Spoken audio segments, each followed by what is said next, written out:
Oremos. Padre Celestial, gracias te damos por el gran privilegio que nos concedes de venir a este lugar para abrir tu palabra y escuchar tu voz hablándonos en estos últimos días. Pedimos, Padre, la compañía de tu Espíritu Santo. Danos entendimiento para que podamos comprender las grandes cosas de tu palabra. Y te damos gracias por escuchar nuestra oración, porque te lo pedimos en el nombre de Jesús. Amén. En nuestro estudio de hoy vamos a analizar 2 profetas y 2 libros. Ahora les voy a decir quién es el primer profeta y cuál es su libro, pero no les voy a decir sino hasta la segunda parte de nuestro tema, quién es el segundo profeta y su libro. El primer profeta es Juan el Apóstol. Y el libro al cual me refiero no es el Evangelio según San Juan, sino el libro de Apocalipsis. Ahora, quisiera poder leer todos los versículos, pero no vamos a poder leerlos todos por la premura del tiempo, así que solamente les voy a dar algunas características en cuanto a Juan y su libro, y les voy a dar las referencias bíblicas para que puedan entonces buscar estas referencias. Lo primero que quiero mencionar es que el apóstol Juan tuvo el testimonio de Jesucristo. Eso se menciona, por ejemplo, en Apocalipsis el capítulo 22 y el versículo 16, porque dio testimonio de Jesús. También se menciona en Apocalipsis 1, el versículo 2 y el versículo 9. Juan tuvo el testimonio de Jesucristo. En segundo lugar, quiero que notemos que el mensaje que Dios le dio a Juan en el libro de Apocalipsis, lo dio especialmente para la iglesia. Es decir, no lo dio para el mundo en general, lo dio para la iglesia. Por eso en los mensajes de las 7 iglesias se usa la misma fórmula. El que tiene oído, oiga lo que el Espíritu dice a las iglesias. Si quieren una referencia, podrían buscar Apocalipsis 1:10 y también Apocalipsis 21 y el versículo 5. Otra característica del apóstol Juan es que nos dice en Apocalipsis 1:17 que cuando el apóstol Juan entraba en visión, caía como muerto. En Apocalipsis 1:17 dice que cuando tuvo esta visión de Jesús, dice que cayó al suelo como si estuviera muerto. Otra característica muy importante en cuanto a Juan, el escritor del libro de Apocalipsis, es que más de 40 veces en su libro, en el libro de Apocalipsis, que tiene 22 capítulos, él usa expresiones tales como vi y oí. Es decir, él está presenciando lo que Dios le está mostrando en visión. Por eso más de 40 veces usa la expresión vi o la expresión oí.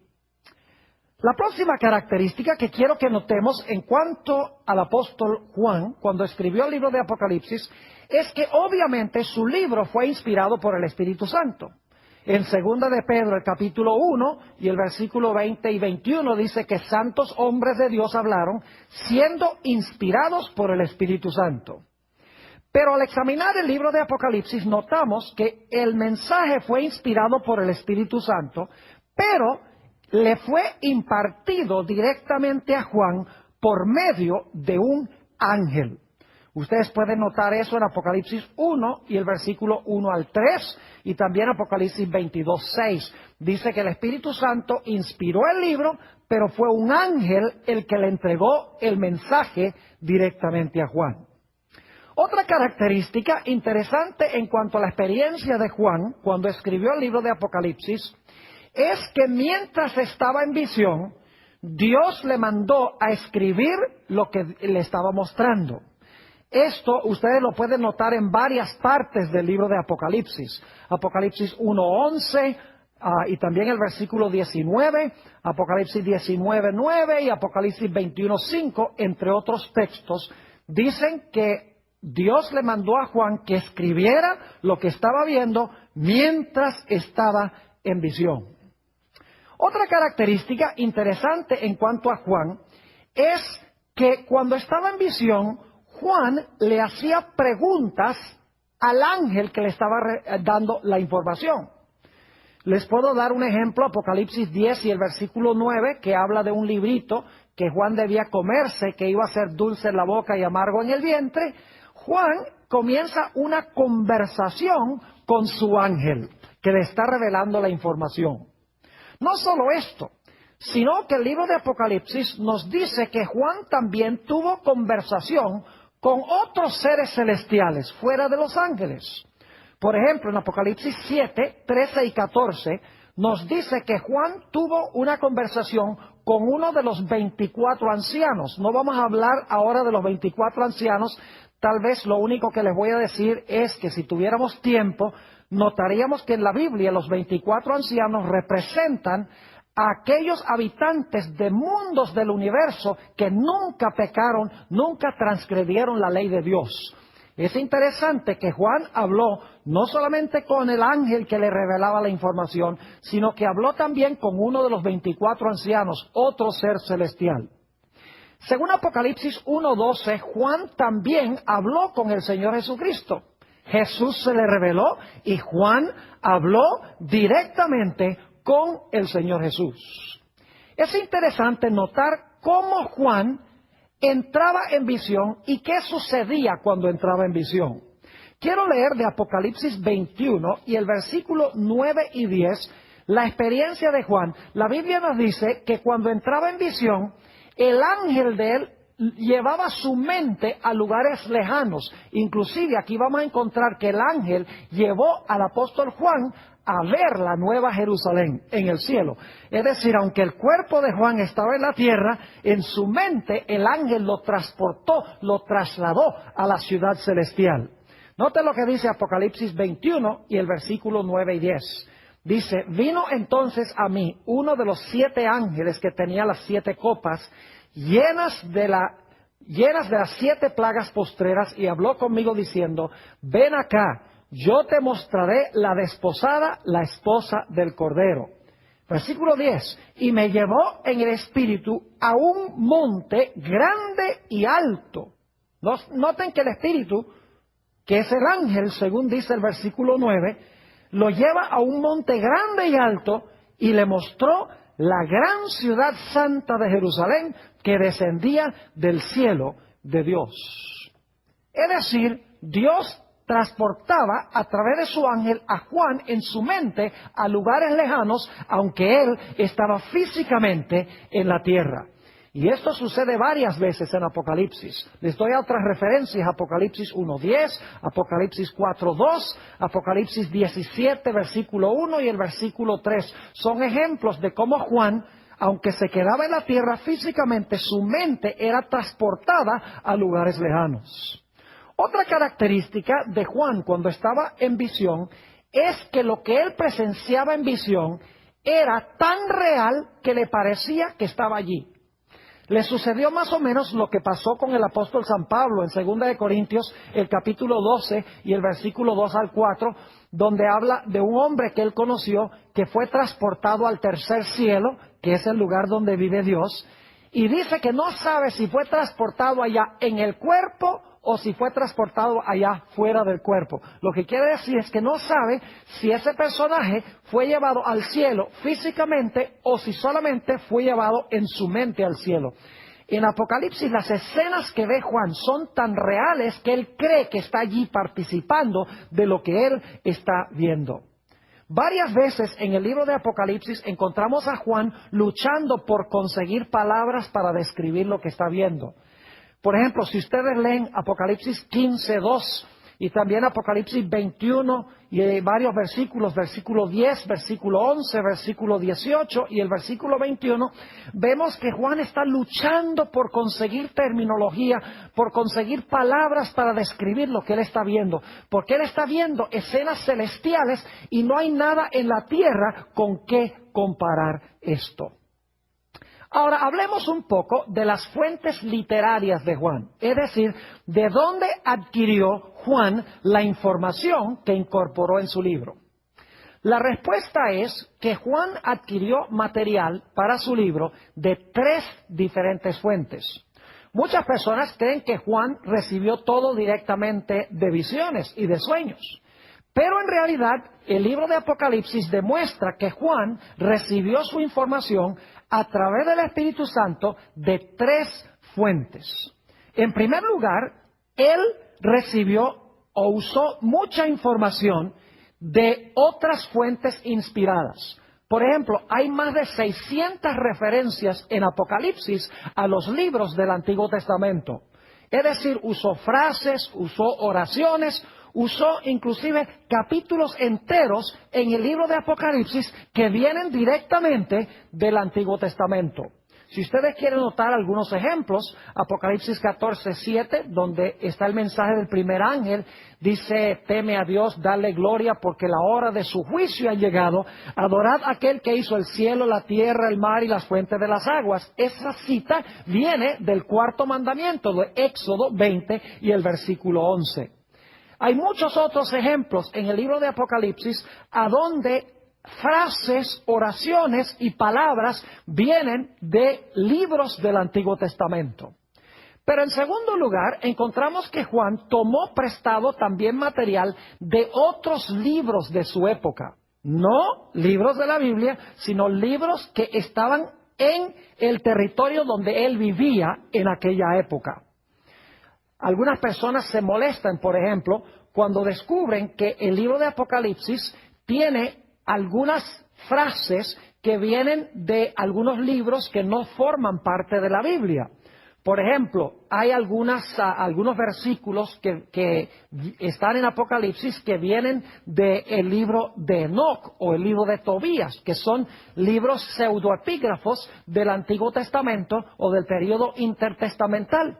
Sencillamente Dios le dio autorización a Juan para que Juan tomara esas frases, esas oraciones, esos conceptos de esos libros y que los incorporara como lenguaje inspirado dentro de su libro. Les voy a dar un par de ejemplos para que vean cómo el apóstol Juan usó información de otras fuentes fuera de la Biblia.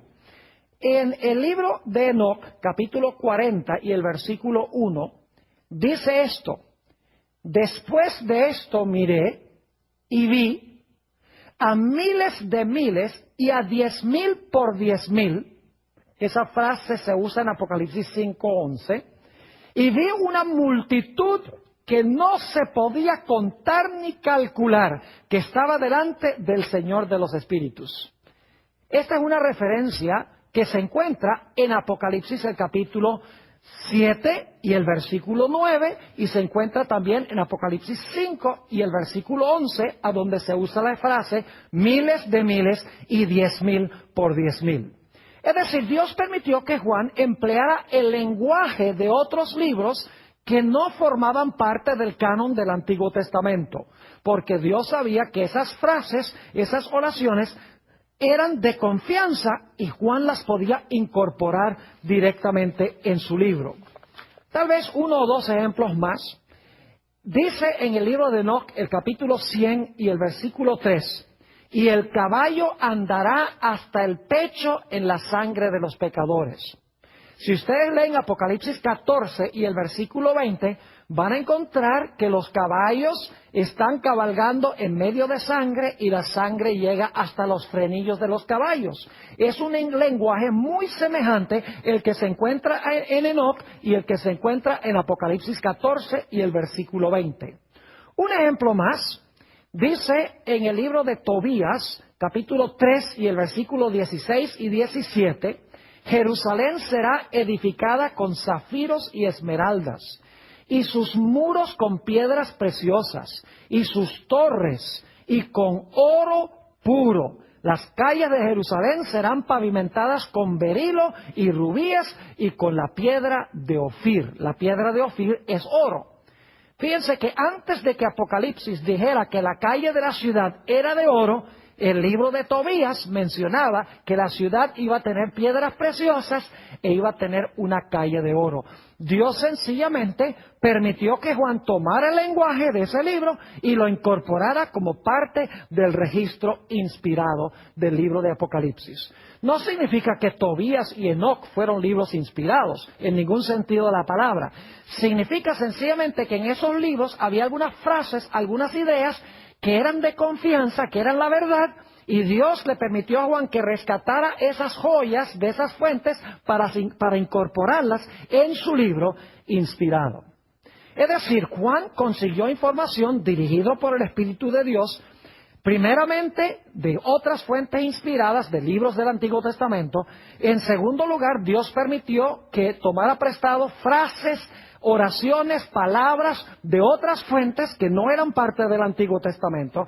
Y en tercer lugar, Dios le dio a Juan información directa en visiones que no estaban ni en el Antiguo Testamento ni se encontraban en ningún otro libro. Es decir, Dios le dio también a Juan material fresco, material nuevo que no se encontraba en ninguna otra fuente. Es decir, que el Espíritu Santo usó tres fuentes para el libro de Apocalipsis. Uno, le dijo a Juan que usara ciertas partes del Antiguo Testamento. Dos, que incorporara frases y palabras de otras publicaciones de su época. Y en tercer lugar, Dios le dio también material directamente de visiones y de sueños que recibió. Ahora, hablemos un poquito de la ética literaria de Juan.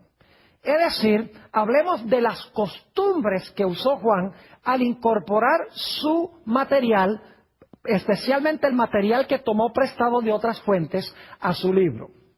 Lo primero que quiero decir es que el libro de Apocalipsis, como mencionaba, usa más de 600 referencias al Antiguo Testamento. Usa también referencias de otros libros, palabras y frases de otros libros. Pero ni una sola vez el libro de Apocalipsis le da crédito a esas fuentes. En ninguna parte dice Juan, esto lo saqué de Éxodo, esto lo saqué de Enoc, esto lo saqué de Zacarías. En ningún lugar dice de dónde tomó prestado ese material. Es decir, Juan no le da crédito a sus fuentes, aunque usó prolíficamente diferentes fuentes. Podríamos tal vez entonces decir que Juan era un plagista. Es decir, que Juan tomó prestado y nunca le dio crédito a las fuentes de donde tomó prestado. Algunas personas dicen, no, pero no era costumbre en aquella época darle crédito a las fuentes que el autor usaba. Pero eso no es verdad, porque en el Evangelio según San Mateo, repetidas veces, Mateo dice, como fue dicho por el profeta Isaías, como fue dicho por el profeta Jeremías, como fue dicho por el profeta Zacarías. Es decir, Mateo le da crédito cuidadoso a los lugares de donde él adquiere su material. Pero Juan, en su libro, toma prestado de otras fuentes, toma prestado de libros del Antiguo Testamento, de otras obras literarias de su época, y nunca le da crédito a ninguna de sus fuentes. Es interesante notar que aunque Juan toma muchísimo material prestado de diferentes partes, sin embargo su libro es una obra literaria completamente nueva. Lo importante no es que toma material prestado de otras fuentes, sino lo importante es la forma como él organiza el material que él tomó de otras fuentes. Es decir, lo importante es cómo él toma todos esos pedazos de información y los incorpora en su libro. No tenemos tiempo de demostrarlo, pero en realidad el libro de Apocalipsis sigue el orden del santuario hebreo del Antiguo Testamento. El libro comienza en el atrio, luego se mueve al lugar santo y luego se mueve al lugar santísimo, luego se cierra la puerta del lugar santísimo, caen las plagas y entonces viene Jesús a bendecir a su pueblo. Es decir, sigue el mismo orden del santuario como se encontraba en el Antiguo Testamento. Es decir, Juan toma toda esa información que adquirió y le da una organización distinta. Tal vez les puedo dar un ejemplo para que podamos entender un poquito mejor cómo fue que Juan usó el material que tomó prestado. quiero que se imaginen que va un constructor a Home Depot, que es un lugar donde se consiguen materiales de construcción. En realidad, imaginemos que va un constructor y luego el siguiente día va otro constructor al mismo almacén. Los dos van a construir una casa. Y van y compran madera, compran clavos, compran tejas, compran cables eléctricos, compran lámparas, compran concreto, arena, baldosas. Es decir, los dos van y compran de los mismos materiales. Pero lo interesante es que cuando ellos usan esos materiales para construir sus casas, cuando terminan, las casas son completamente distintas una de la otra. La clave no es que tomaron el material de la misma fuente, sino lo importante es cómo tomaron el material y lo juntaron. Es decir, que Juan tomó ese material y lo organizó de una forma distinta y escribió como resultado una obra maestra. Ahora, el libro de Apocalipsis es un libro simbólico, es decir, no habla en lenguaje literal, sino en lenguaje simbólico. El libro hay que descodificarlo, el libro hay que descifrar los símbolos, hay que determinar qué significan los símbolos. Hay símbolos como, por ejemplo, el falso profeta, el dragón, la ramera, el vino de la ramera, las aguas sobre las cuales se sienta la ramera, los dos testigos, el sello de Dios, la marca de la bestia, 1260 días, 7 cuernos, 7 ojos. Todo esto es lenguaje simbólico y lo que hay que hacer es descodificar o descifrar el idioma para ver qué es lo que Dios está tratando de enseñar. Es decir, el libro de Apocalipsis, de comienzo a fin, es un libro que se presenta en terminología simbólica. Ahora preguntémonos, ¿cuál es el tema central del libro de Apocalipsis? Al examinar el libro, no cabe duda alguna de que el libro de Apocalipsis tiene un tema central que corre desde el comienzo hasta el final del libro, y es el gran conflicto entre Cristo y Satanás. Y en ese gran conflicto, el libro de Apocalipsis enfatiza que Cristo vencerá y finalmente destruirá a Satanás y a sus huestes. Por ejemplo, en Apocalipsis el capítulo 12, solamente como un ejemplo de los muchos que podríamos usar, encontramos la batalla de Satanás en primer lugar contra una mujer que tiene un niño en su vientre, es decir, quiere destruir al niño cuando nazca. Se le escapa al niño, que resulta ser Jesús, es arrebatado a Dios y a su trono. Y luego entonces nos dice que Satanás se lanza contra la mujer que trajo a este mundo, al niño. Y luego entonces, al final del capítulo 12, dice que Satanás se lanza en contra del remanente final de esa mujer. Y ese remanente final guarda los mandamientos de Dios y tiene el testimonio de Jesucristo. Es decir, el tema central de Apocalipsis es la gran batalla entre Cristo y Satanás y la gran victoria final de Cristo sobre Satanás junto con su pueblo. Ahora necesitamos tratar una o dos cosas más en cuanto a este primer profeta y su libro antes de pasar a hablar del segundo profeta. El libro de Apocalipsis, como mencionaba, es un libro cuidadosamente organizado. Consta de 2 mitades con un centro muy especial. La primera mitad del libro de Apocalipsis es de énfasis histórico, es decir, el énfasis está sobre la historia de la Iglesia desde los tiempos apostólicos hasta el tiempo del fin.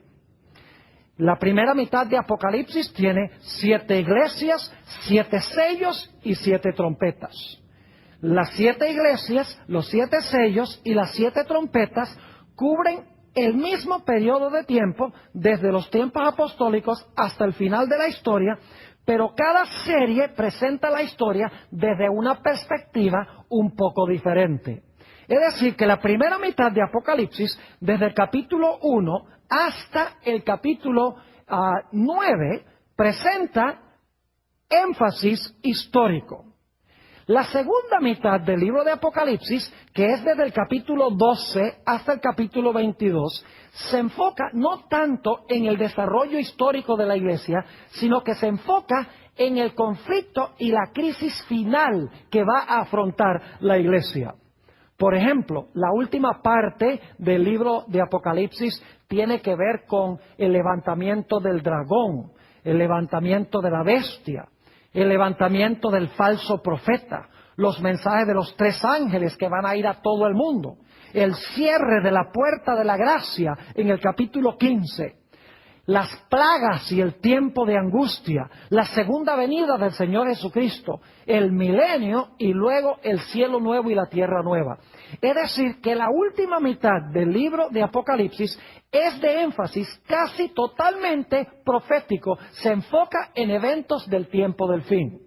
Es decir, que Apocalipsis tiene estas 2 mitades. La primera mitad de énfasis de la historia de la iglesia y la segunda mitad enfocándose especialmente en los eventos finales.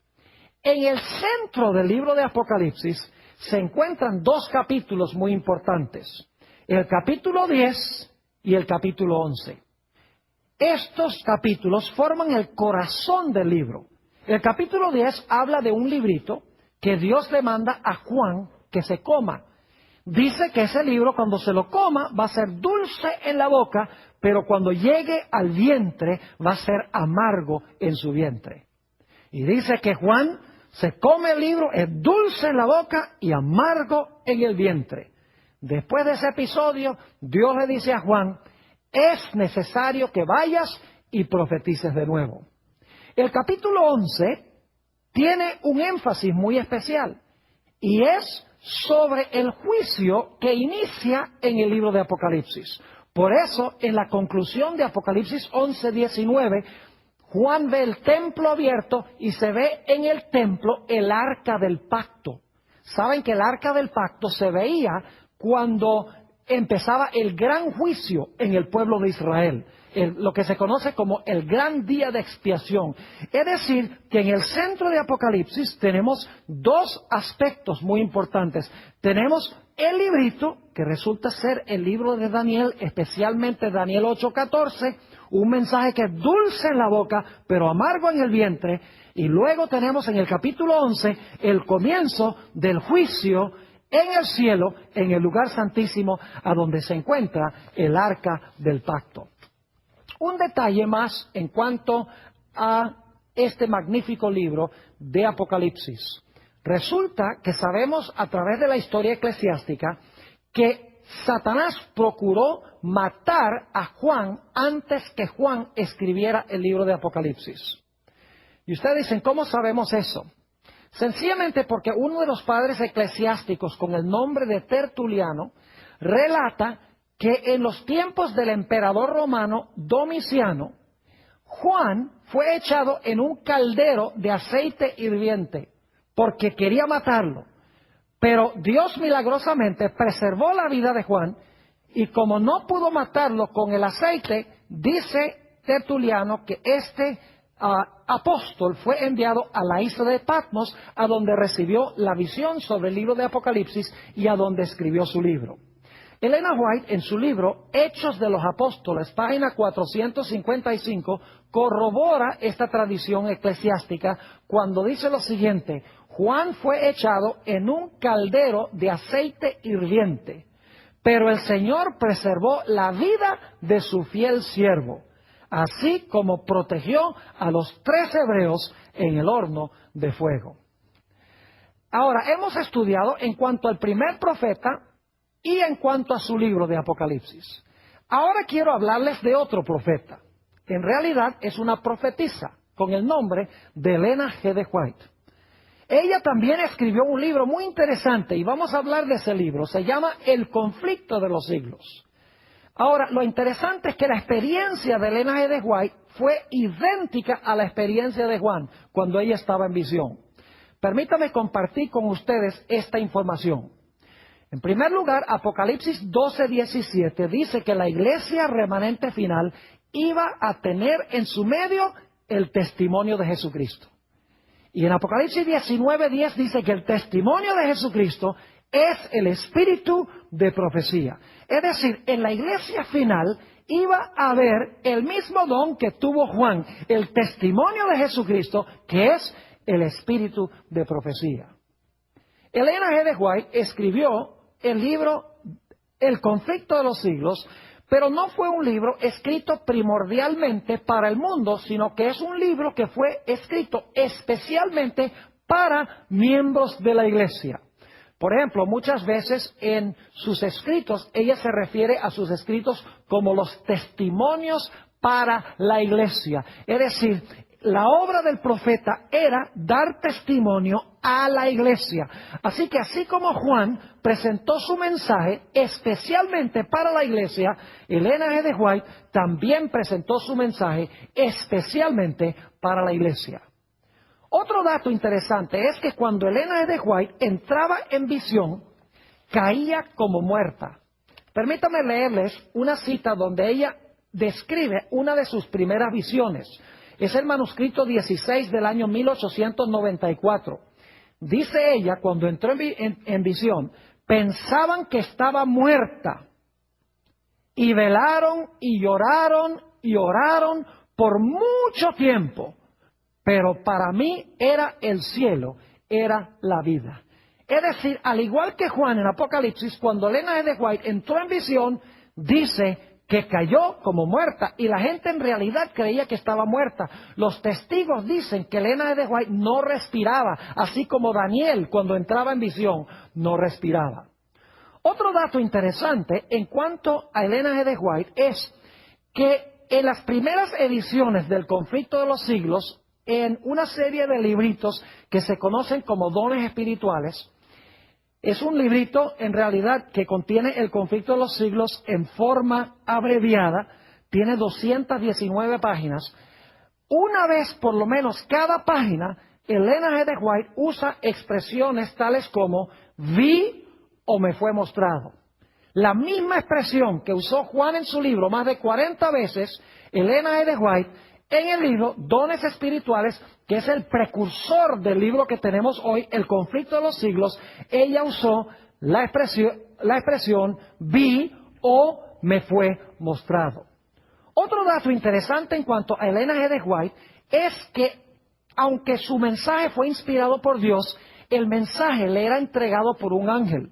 Se refería a su ángel como mi ángel acompañante, lo llamaba mi guía o mi instructor. Por ejemplo, Elena G. de White en el libro Testimonios para la Iglesia, tomo 1, página 73, dice ella lo siguiente en cuanto a su primera visión. Hasta el momento de mi primera visión, no podía escribir. Mi mano temblorosa no era capaz de sostener con firmeza la pluma. Mientras estaba en visión, el ángel, noten esto, el ángel me mandó que escribiera la visión. Mientras estaba en visión, fíjense, el ángel la mandó que escribiera la visión. Yo obedecí y pude escribir libremente, mis nervios fueron fortalecidos y mi mano se tornó firme. Interesante que el mensaje le fue impartido por su ángel acompañante. Interesante que cuando estaba en visión, el ángel le decía, escribe mientras estás en visión. Otro dato interesante en cuanto a Elena G. de White es que cuando estaba en visión le hacía preguntas a su ángel. Noten, por ejemplo, esta cita que se encuentra en Primeros Escritos, página 40. Dice ella, no podía sufrir el pensamiento de volver a este mundo tenebroso. El ángel me dijo entonces, debes volver, y si eres fiel, tendrás con los 144,000 el privilegio de visitar todos los mundos y ver la obra de las manos de Dios. Fíjense que ella le está pidiendo al ángel que la deje quedarse allá y el ángel le dice, no tienes un mensaje que impartir, tienes que regresar. Pero a Elena G. de White también se le dio el privilegio de hablar con seres de otros mundos que nunca pecaron. Por ejemplo, una vez visitó un planeta a donde le preguntó a uno de los habitantes por qué eran tanto más hermosos que los habitantes de la Tierra. Y esto es lo que le respondió ese habitante, Primeros Escritos, página 40. Le dijo, hemos vivido en estricta obediencia a los mandamientos de Dios. y no incurrimos en desobediencia como los habitantes de la tierra. Inclusive, la hermana White se le permitió una vez ir a un planeta a donde vio a Enoch y tuvo el privilegio de hablar con Enoch, quien fue trasladado al cielo de entre los vivos.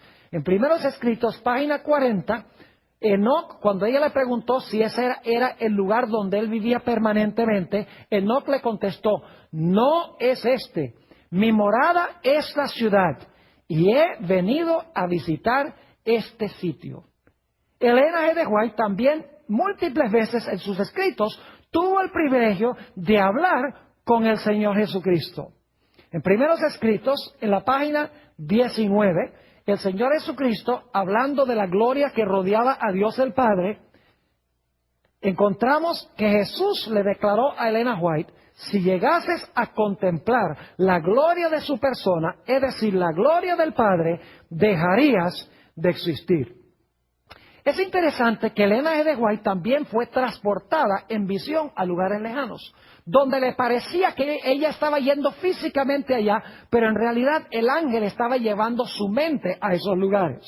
Noten, por ejemplo, esta cita que encontramos en el libro Primeros Escritos, en la página 32. Dice ella lo siguiente: pronto perdí el conocimiento de las cosas terrenas y quedé arrebatada en una visión de la gloria de Dios.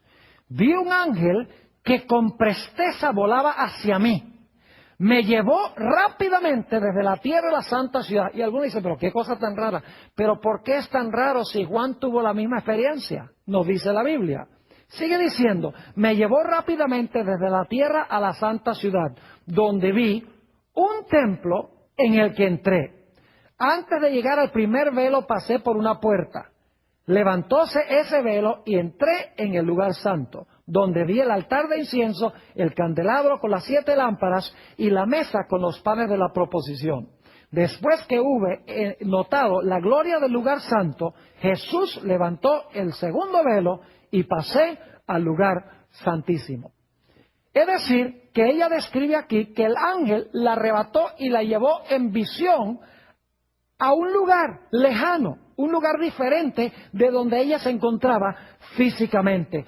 Dice que las cosas terrenas quedaron atrás. Una de las visiones interesantes que tuvo Elena G. de White fue la famosa visión del tren. Se encuentra relatada en Mensajes Selectos, tomo 1 y la página 41. En realidad aquí se halla también descrito cómo es que Elena G. de White experimentaba las cosas cuando estaba en visión. Dice allí: puesto que se han hecho frecuentemente preguntas en cuanto al estado en que estoy durante la visión, y después que salgo de ella, diré que cuando el Señor cree oportuno darme una visión, soy llevada a la presencia de Jesús y de los ángeles, y estoy completamente perdida en cuanto a las cosas terrenales. No puedo ver más allá de lo que los ángeles me enseñan. Mi atención con frecuencia es dirigida a escenas que suceden en la tierra. Fíjense que ella describe que era llevada en visión al cielo y se perdía en lo que respecta a las cosas terrenales. Y quiero decirles que decenas de testigos que la vieron en visión la examinaron mientras estaba en visión. La visión más larga de ella duró 4 horas. Y los testigos dicen que ella durante esas 4 horas en realidad no respiró ni una sola vez.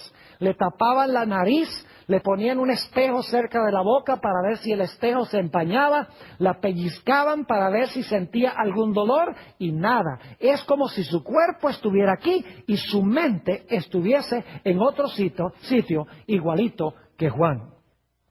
Ahora, Elena G. de White también luchó por conseguir palabras para describir lo que Dios le mostró. Por ejemplo, en Primeros Escritos, la página 19, ella dice: no me es posible describir las maravillas que vi, porque está hablando de lo que vio en el cielo. Oh, si yo supiera el idioma de Canaán, entonces podría contar algo de la gloria del mundo mejor. En la página 289 dice ella: las palabras son demasiado pobres para intentar una descripción del cielo. Siempre que se vuelve a presentar ante mi visión, El espectáculo me anonada de admiración. Arrobada por el insuperable esplendor y la excelsa gloria, dejo caer la pluma exclamando: ¡oh, qué amor, qué maravilloso amor! El lenguaje más exaltado no bastaría para describir la gloria del cielo ni las incomparables profundidades del amor del Salvador. Igual que Juan, ella luchó por conseguir palabras humanas para describir lo que Dios le estaba mostrando. Ahora, hablemos de las fuentes literarias de Elena G. de White, es decir, ¿de dónde adquirió Elena G. de White su información?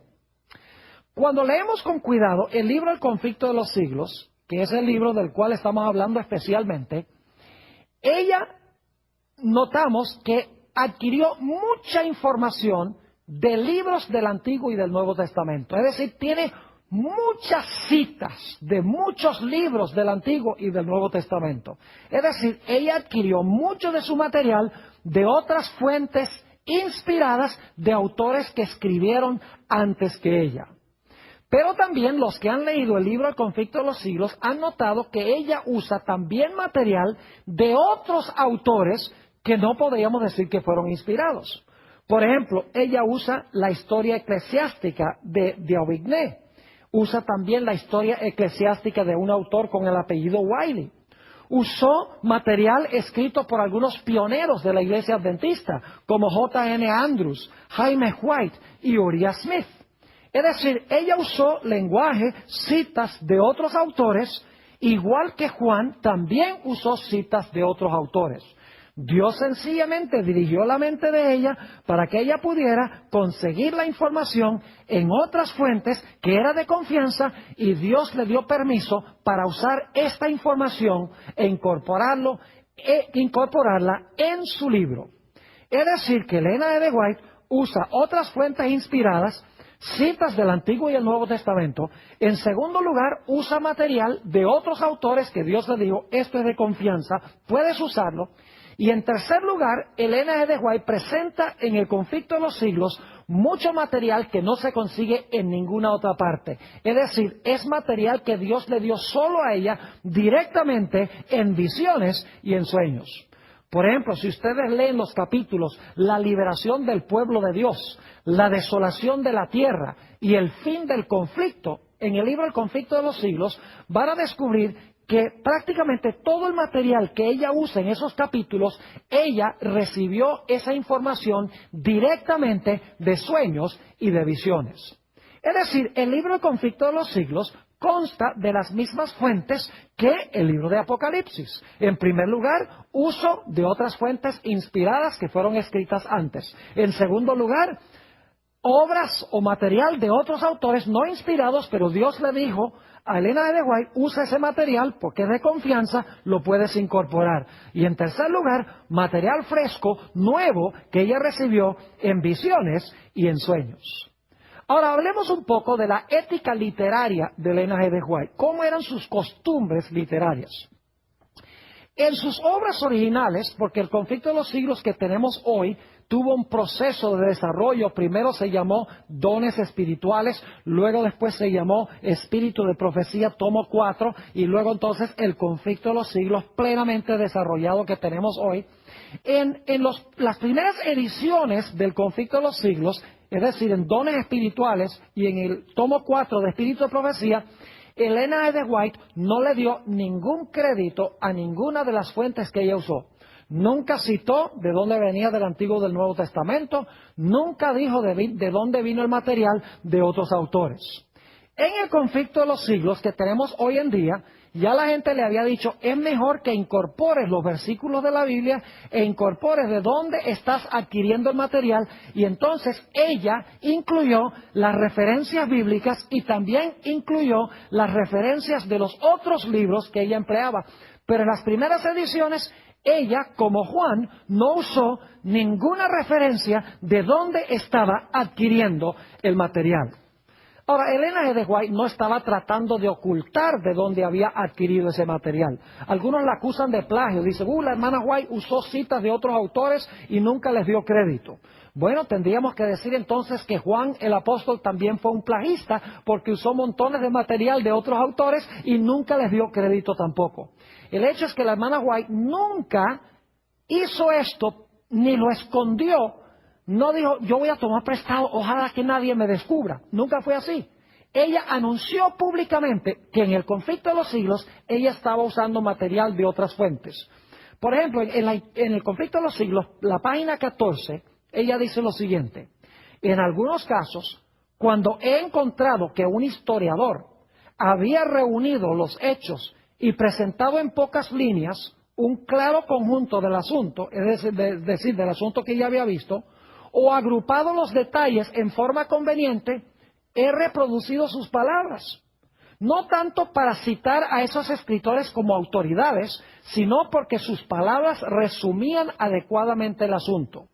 Y luego dice, y al referir los casos y puntos de vista de quienes siguen adelante con la obra de reforma en nuestro tiempo, es decir, de otros autores, me he valido en forma similar de las obras que han publicado. Es decir, en la misma introducción al conflicto de los siglos, ella dice, yo usé material de otros autores, yo usé material de nuestros pioneros, lo he incorporado en mi libro, no porque son autoridades, sino porque lo que ellos escribieron cuadra perfectamente con lo que Dios me ha mostrado en visión.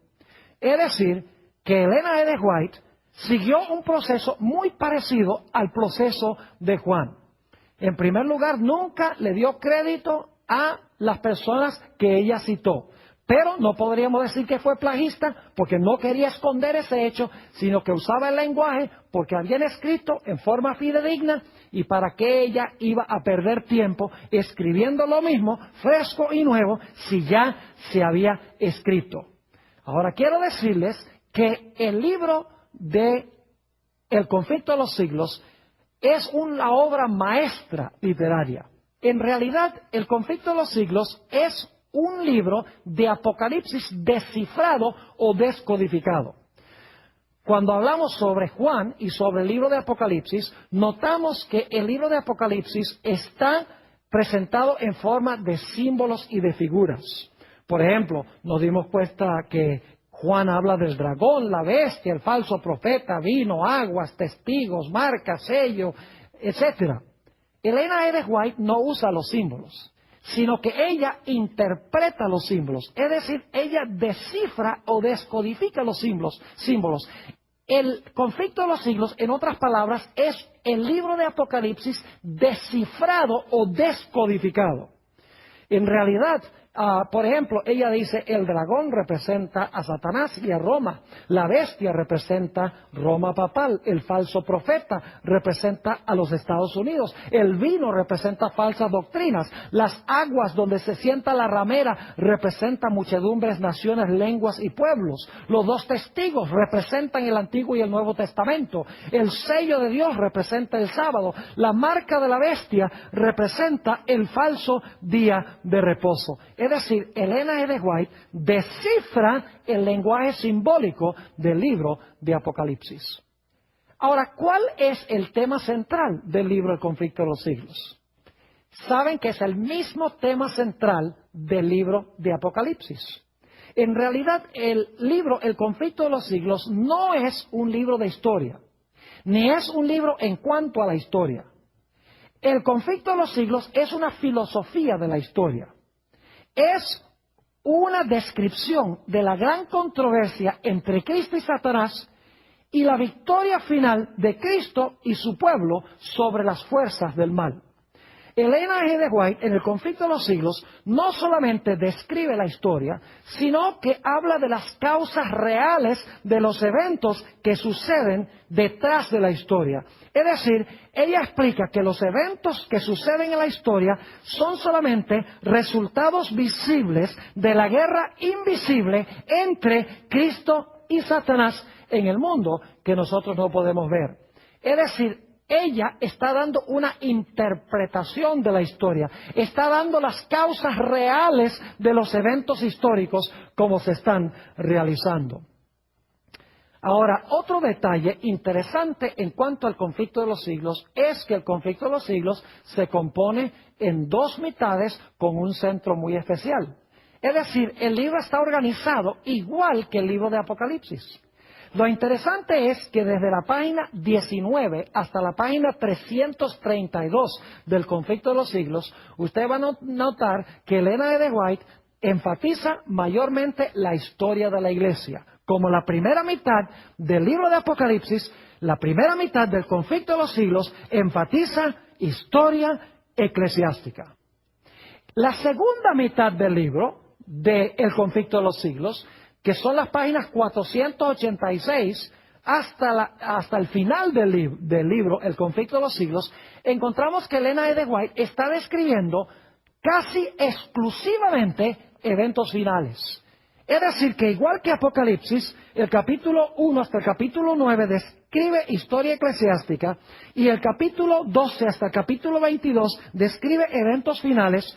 El conflicto de los siglos, hasta la página 332, habla de eventos de historia eclesiástica primordialmente, y la segunda mitad del libro habla de eventos que suceden mayormente en el tiempo del fin. Eventos tales como la unión de los poderes civiles del mundo con el papado y el protestantismo apóstata. Eventos tales como los mensajes de los tres ángeles que se proclaman al mundo.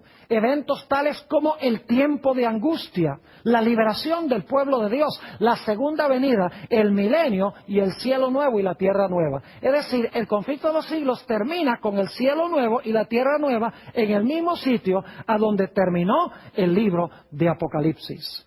Ahora, lo interesante es que en el puro centro del libro, en el mero centro del libro, El conflicto de los siglos, se encuentran dos grandes eventos que describe Elena G. White. En más de 100 páginas, ella comenta en el centro del conflicto de los siglos, en primer lugar, la experiencia de los mileritas que estudiaban la profecía del libro de Daniel y pensaban que Daniel 8:14 indicaba que Jesús iba a venir el 22 de octubre de 1844. Para ellos eso fue un mensaje dulce de que Jesús iba a venir en poder y gloria el 22 de octubre de 1844. Pero todos sabemos que Jesús no vino y como resultado tuvieron un grande y amargo chasco. Es decir, habían estudiado el mensaje del libro de Daniel, lo habían asimilado, era dulce porque esperaban que Jesús iba a venir, pero se tornó amargo porque el Señor Jesucristo no vino. Eso se encuentra en el centro del conflicto de los siglos. Y también se encuentra en varios capítulos, en el centro del conflicto de los siglos, una descripción del juicio que comenzó en el cielo el 22 de octubre de 1844. Es decir, los dos aspectos que están en el centro del libro de Apocalipsis están en el centro también del libro El conflicto de los siglos. Es decir, que el conflicto de los siglos tiene una sección histórica, tiene un centro muy especial que tiene que ver con el chasco y el juicio y luego eventos finales. De la misma manera como Juan presentó su libro, Historia Eclesiástica, Eventos Finales y un centro que se compone del libro que es dulce y amargo y del inicio del juicio en el santuario celestial. Ahora, lo interesante es que Satanás también trató de matar a Elena G. White inmediatamente antes que Elena G. White escribiera el libro El conflicto de los siglos.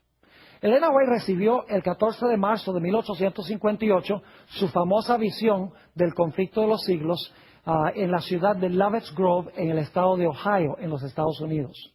Por más de 2 horas, Elena G. White presenció en visión el gran conflicto entre Cristo y Satanás. Cuando salió de visión, ella y su esposo se montaron en el tren para viajar de regreso a su casa en Battle Creek, Michigan, y decidieron parar en la ciudad de Jackson, a donde tenían unos amigos de apellido Palmer. Mientras iban en el tren, Elena White dice que hablaba con su esposo sobre los planes que tenían de publicar la visión del conflicto que ella había tenido en ese servicio fúnebre en Ohio. Cuando estaba sentada en la cocina de la familia Palmer, Le voy a describir ahora lo que sucedió con ella. Se encuentra en el libro Reseñas Biográficas de Elena G. de White, página 338. Dice Elena G. de White esto: habíamos estado en la casa por un corto tiempo, cuando mientras conversaba con la hermana Palmer, mi lengua rehusó pronunciar lo que deseaba decir y parecía estar pesada e insensible. Una sensación extraña y fría me afligió el corazón, pasó por mi cabeza y a lo largo de mi costado derecho. Estaba teniendo un derrame por esta descripción. Sigue diciendo, por un tiempo estuve insensible, pero fui levantada por la voz de oración ferviente. Procuré usar mis extremidades izquierdas, pero estaban perfectamente inútiles. Por un corto tiempo no esperaba vivir. Ahora podríamos decir, bueno, ella sencillamente tuvo un derrame, tuvo un stroke, tal vez porque no tenía una buena constitución fisiológica. Pero en realidad, unos pocos meses después, encontramos que Dios le reveló a ella lo que había pasado en la ciudad de Jackson. En el mismo libro, Reseñas Biográficas de Elena G. de White, página 339, explica ella había ido a la casa de una hermana Hutchins, porque la hermana estaba enferma y le habían pedido que fuera para orar con ella. Dice ella lo siguiente: mientras estaba orando por ella, el poder de Dios reposó sobre todos, y al caer sobre mí, fui arrebatada en visión. Es decir, cuando el Espíritu y el poder de Dios cayeron sobre ella, fue arrebatada en visión. En esa visión se me mostró que el ataque repentino que tuve en Jackson era la intención de Satanás quitarme la vida a fin de impedir la obra que iba a escribir. Pero los ángeles de Dios fueron enviados para rescatarme. También vi, entre otras cosas, que iba a ser bendecida con mejor salud que la que tenía antes del ataque en Jackson. Es decir, Satanás procuró matar a Elena G. de White para que no pudiera escribir este magnífico libro, El conflicto de los siglos. En cortas cuentas, mis queridos amigos, este libro explica las profecías de una forma que todo el mundo necesita comprender. El libro El conflicto de los siglos es una explicación del libro de Apocalipsis, una amplificación del libro de Apocalipsis, detalle por detalle, ya no en forma simbólica, sino en un lenguaje claro que todos pueden comprender. Por esa razón, el diablo quería impedir que se escribiera este libro, porque el diablo odia este libro porque muestra y revela sus artimañas y sus estrategias en estos últimos días. Si usted desea recibir un ejemplar, puede escribirnos a la dirección que aparece en pantalla al final de esta presentación. Bienvenidos, amigos y buscadores de la verdad, a este espacio de reflexión en alerta profética. Hoy abrimos las páginas de la historia sagrada para iniciar una travesía que nos llevará desde los palacios dorados de la antigua Babilonia hasta las rocas desoladas de una isla en el mar Egeo. No estamos simplemente ante un estudio literario, estamos ante la columna vertebral de la comprensión profética para el tiempo del fin. Existe un hilo invisible, tejido por la mano de la divinidad, que conecta dos épocas, dos imperios, sobre todo, dos libros que, aunque separados por siglos, laten con un mismo corazón. Imaginen por un momento el escenario. Corría el siglo VI a.C. El sol se ponía sobre los jardines colgantes de Babilonia, una de las maravillas del mundo antiguo. Allí, un anciano de linaje real, un hombre que había servido a imperios sucesivos sin corromper su alma, recibía visiones que lo dejaban atónito, pálido y sin fuerzas. Su nombre era Daniel. Las escenas que pasaban ante sus ojos no eran para su tiempo inmediato, eran panoramas de imperios que surgirían y caerían, de guerras celestiales y de un juicio final. Sin embargo, al final de su ministerio, recibió una orden extraña, casi frustrante para un profeta. En el libro de Daniel capítulo 12, versículo 4, el ser celestial le ordenó: pero tú, Daniel, cierra las palabras y sella el libro hasta el tiempo del fin. Muchos correrán de aquí para allá, y la ciencia se aumentará. El libro fue sellado. No porque Dios quisiera ocultar la verdad, sino porque la historia humana aún no había madurado lo suficiente para comprender la magnitud de lo revelado. Era un mensaje guardado en una cápsula del tiempo divina, esperando el momento exacto para ser abierto.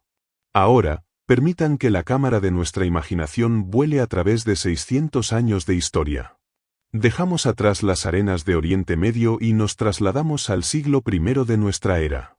El escenario es inhóspito, la isla de Patmos, una prisión rocosa azotada por las olas del mar Egeo.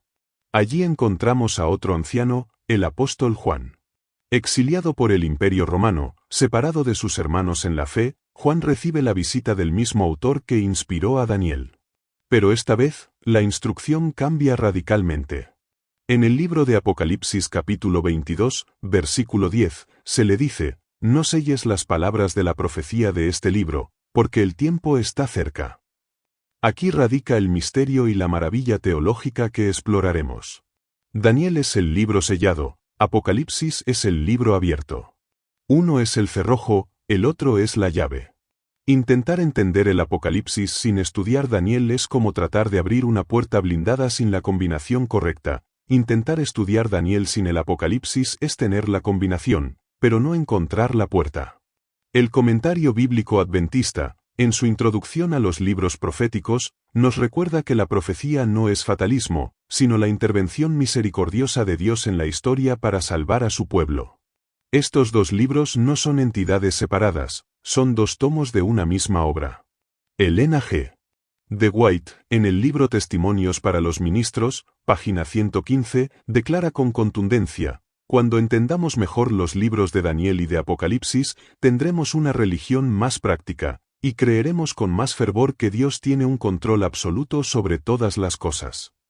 ¿Por qué es esto crucial hoy? Porque vivimos en ese tiempo del fin del que se le habló a Daniel.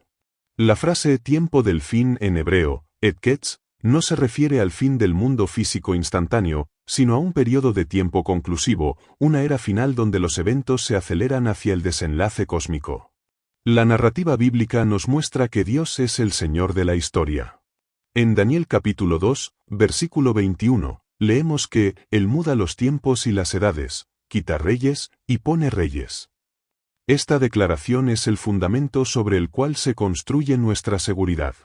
Si Dios pudo predecir con exactitud el surgimiento de Babilonia, Medo-Persia, Grecia y Roma, y la división de Europa moderna, entonces podemos confiar ciegamente cuando nos habla del juicio investigador, de la crisis final y de la segunda venida. Pero hay una razón más profunda por la cual el pueblo de Dios necesita anclarse en estos dos libros. La estructura de ambos libros revela la estrategia del enemigo. Daniel nos muestra el carácter del conflicto, un ataque contra la ley de Dios y la adoración verdadera. Vemos a los tres jóvenes hebreos en el horno de fuego por no adorar una imagen, Daniel capítulo 3, y vemos a Daniel en el foso de los leones por orar al Dios verdadero y no al rey, Daniel capítulo 6. Estas historias no son cuentos infantiles, son maquetas proféticas de lo que Apocalipsis capítulo 13 describe como la imposición de la marca de la bestia. Elena G. de White, en Profetas y Reyes, página 405, establece este paralelo de manera magistral. Ella explica que la experiencia de Daniel y sus compañeros es un tipo de la experiencia que atravesará el remanente. La fidelidad en la pequeña prueba de la dieta en Babilonia los preparó para la gran prueba del decreto de muerte. De igual manera, el estudio de estas profecías hoy prepara nuestra mente para resistir los engaños que están por venir. El mundo académico moderno y la teología liberal han intentado relegar el libro de Daniel al siglo II a.C., negando su capacidad predictiva y tratándolo como una ficción piadosa escrita después de los hechos. Y al Apocalipsis lo han tratado como una alegoría mística sin conexión con la realidad histórica. Pero para el estudiante serio de la Biblia, para aquel que busca la ciencia que se aumentará, estos libros son la voz del capitán de las huestes del Señor dando instrucciones precisas a su ejército antes de la batalla final. La conexión entre ambos textos es orgánica. En Daniel vemos a las bestias salir del mar, en Apocalipsis capítulo 13 vemos una bestia que es una amalgama de las bestias de Daniel. En Daniel vemos al anciano de días sentarse en juicio, en Apocalipsis capítulo 14 vemos la hora del juicio anunciada al mundo. En Daniel vemos al pueblo de Dios perseguido por tiempo, tiempos y medio tiempo. En Apocalipsis capítulo 12 vemos a la mujer, la iglesia, protegida en el desierto por el mismo periodo profético. Ignorar esta conexión es fatal. Elena G. De White nos advierte en Joyas de los Testimonios, tomo 3, página 271, que hay necesidad de estudiar mucho más profundamente la palabra de Dios, especialmente Daniel y el Apocalipsis deben recibir atención como nunca antes. La luz que Daniel recibió de Dios fue dada especialmente para estos postreros días. La pregunta teológica y existencial que debemos plantearnos al inicio de este recorrido es, ¿dónde está puesta nuestra lealtad?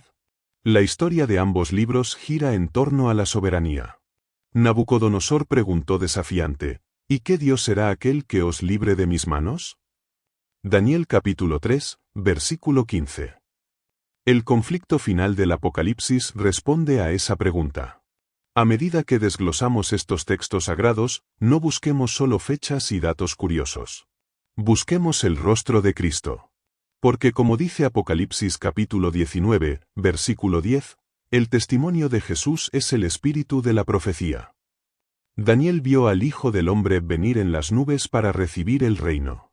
Juan vio al Hijo del Hombre caminando entre los candeleros de oro, cuidando a su iglesia. Es el mismo Jesús. El Jesús que sostuvo a Daniel en el foso de los leones y que consoló a Juan en la soledad de Patmos, es el mismo que desea revelarse a nosotros hoy a través de estas páginas antiguas. En los siguientes segmentos, nos sumergiremos en la estructura interna de estas profecías. Veremos cómo el santuario es la clave de interpretación, y cómo los poderes que se levantaron en el pasado tienen su contraparte en el presente. Prepárense, porque el libro que fue sellado ha sido abierto, y su mensaje es de vida o muerte. Hermanos, para comprender la magnitud del mensaje que Dios ha reservado para el tiempo del fin, debemos acercarnos al texto sagrado con la reverencia de un arqueólogo que descubre una civilización perdida y con la precisión de un cirujano. No basta con leer por encima, debemos excavar. La belleza de Daniel y Apocalipsis no reside solo en sus imágenes espectaculares, sino en la arquitectura perfecta de sus palabras. Comencemos por el nombre mismo del último libro de la Biblia. En el imaginario popular, la palabra Apocalipsis es sinónimo de catástrofe, fin del mundo, zombies y destrucción nuclear. Pero esto es una distorsión lingüística trágica. El término griego original es Apocalipsis. Esta palabra compuesta viene de apo, que significa lejos de o quitar, y calipsis, que significa velo o cubierta. Literalmente, Apocalipsis significa quitar el velo o descorrer la cortina. Por lo tanto, el libro no está diseñado para ocultar la verdad, sino para revelarla. Y lo más importante es el genitivo que sigue en el versículo 1 del capítulo 1, la revelación de Jesucristo. No es la revelación de San Juan, ni la revelación de las bestias. Es la revelación de Jesús. El propósito central del libro es quitar el velo para que veamos a Cristo en su ministerio final. Ahora, observemos cómo este concepto se entrelaza con el libro de Daniel. En Daniel capítulo 2, encontramos un término arameo fascinante. Cuando el rey Nabucodonosor tiene el sueño de la estatua y nadie puede interpretarlo, Daniel alaba a Dios diciendo que Él es quien revela lo profundo y lo escondido. Daniel capítulo 2, versículo 22. La palabra aramea usada aquí para secreto o misterio es Raf. Y el acto de revelar es Gela. Dios es el Gala Razin, el revelador de misterios. Lo que Daniel llamó Raf, misterio, en Babilonia, Juan lo llama Apocalipsis, revelación, en Patmos. Ambos libros tratan sobre el mismo tema, Dios descorriendo la cortina de la historia humana para mostrar quién está realmente al mando. Pero la conexión textual más asombrosa se encuentra en la descripción de los poderes mundiales que se oponen al pueblo de Dios. Aquí es donde la Biblia demuestra su origen sobrenatural. En Daniel capítulo 7, el profeta ve 4 bestias subir del mar. El mar, en profecía, representa pueblos, muchedumbres, naciones y lenguas, según nos explica Apocalipsis capítulo 17, versículo 15. Daniel ve un león con alas de águila, Babilonia. Un oso que se alza más de un lado, Medo-Persia. Un leopardo con 4 alas y 4 cabezas, Grecia. Y una bestia espantosa y terrible, con dientes de hierro, Roma. Ahora, viajemos hacia adelante en el tiempo hasta Apocalipsis capítulo 13, versículos 1 y 2. Juan está de pie sobre la arena del mar y ve subir una bestia. Presten atención a la anatomía de esta bestia. Y la bestia que vi era semejante a un leopardo, y sus pies como de oso, y su boca como boca de león. ¿Notan lo que ha sucedido aquí? La bestia de Apocalipsis es una amalgama, un compuesto de las bestias de Daniel, pero en orden inverso. Daniel miraba hacia el futuro, del león a la bestia terrible. Juan mira hacia atrás, de la bestia actual hacia el león. Esto es teológicamente profundo. El comentario bíblico adventista nos explica que el poder anticristiano final, el que perseguirá al pueblo de Dios en el tiempo del fin, ha absorbido las características de todos los imperios paganos anteriores. Tiene la herencia religiosa de Babilonia, el león, la crueldad y el poder estatal de Medopersia, el oso, la filosofía y el intelectualismo de Grecia, el leopardo, y la fuerza política y el absolutismo de Roma. No estamos enfrentando a un enemigo nuevo, sino a la culminación histórica de la rebelión humana, ahora revestida con un manto religioso. El análisis textual también nos lleva a la cronología. Existe una columna vertebral profética que une ambos libros, el período de la supremacía de este poder apóstata.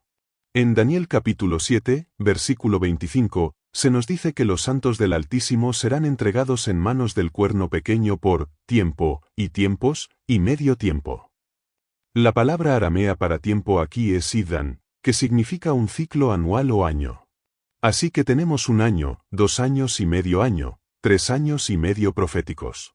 Si vamos a Apocalipsis capítulo 12, versículo 14, encontramos la misma frase exacta, un tiempo, y tiempos, y la mitad de un tiempo.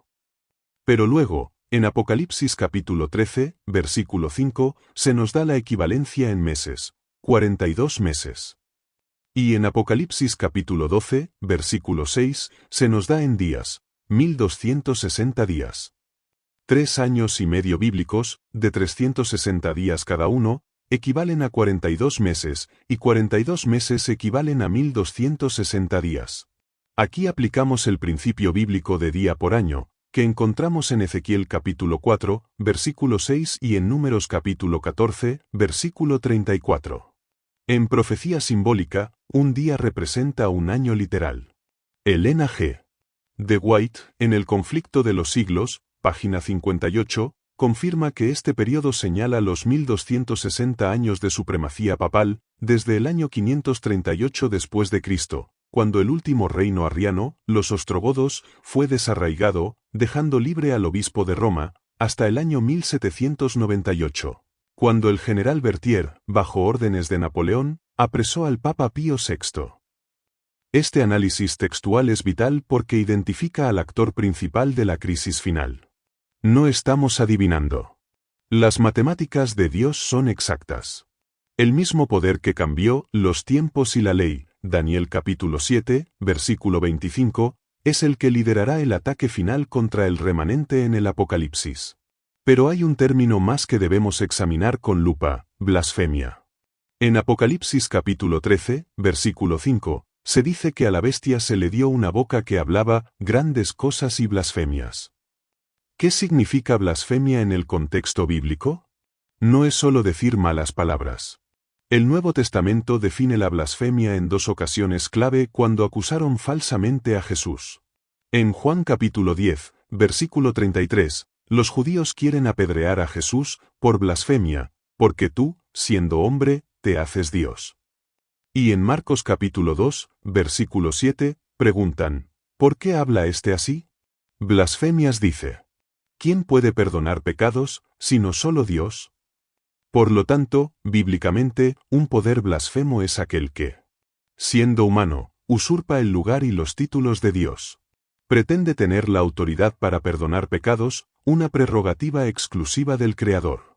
Daniel vio esto en el cuerno pequeño que tenía ojos como de hombre, y una boca que hablaba grandes cosas. Daniel capítulo 7, versículo 8.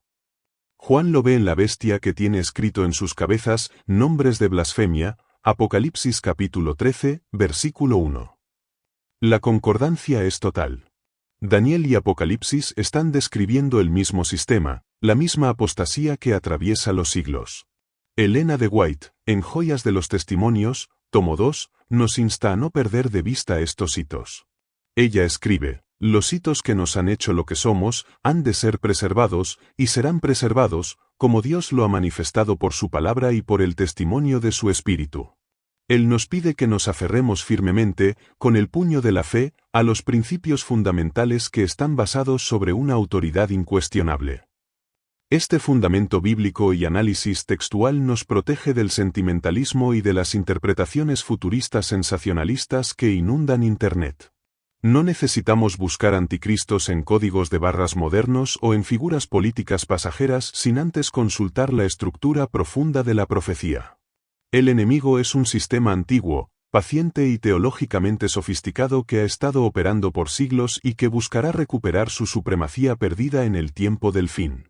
Al entender que Daniel y Apocalipsis son dos mapas superpuestos del mismo territorio, adquirimos una visión estereoscópica, vemos profundidad, vemos relieve, sobre todo, vemos el camino trazado por Dios. No estamos perdidos en el bosque de la historia, tenemos la brújula profética calibrada. En el próximo bloque, entraremos en la interpretación teológica de estos hallazgos. Hablaremos de cómo este sistema de falsas enseñanzas preparará el terreno para el gran engaño final y cómo el concepto del santuario es la única defensa lógica contra él. Hemos establecido que Daniel y Apocalipsis son dos mitades de un mismo mapa divino, unidos por una estructura lingüística y cronológica innegable. Pero, ¿por qué tanta precisión? ¿Por qué Dios se tomó la molestia de darnos fechas exactas, descripciones de bestias y secuencias de imperios? No fue para satisfacer nuestra curiosidad histórica. Fue para desenmascarar una conspiración teológica que ha estado gestándose desde el Edén y que culminará en nuestros días. La interpretación teológica de estos libros nos revela una verdad inquietante: el enemigo de las almas no es un ateo, es un religioso.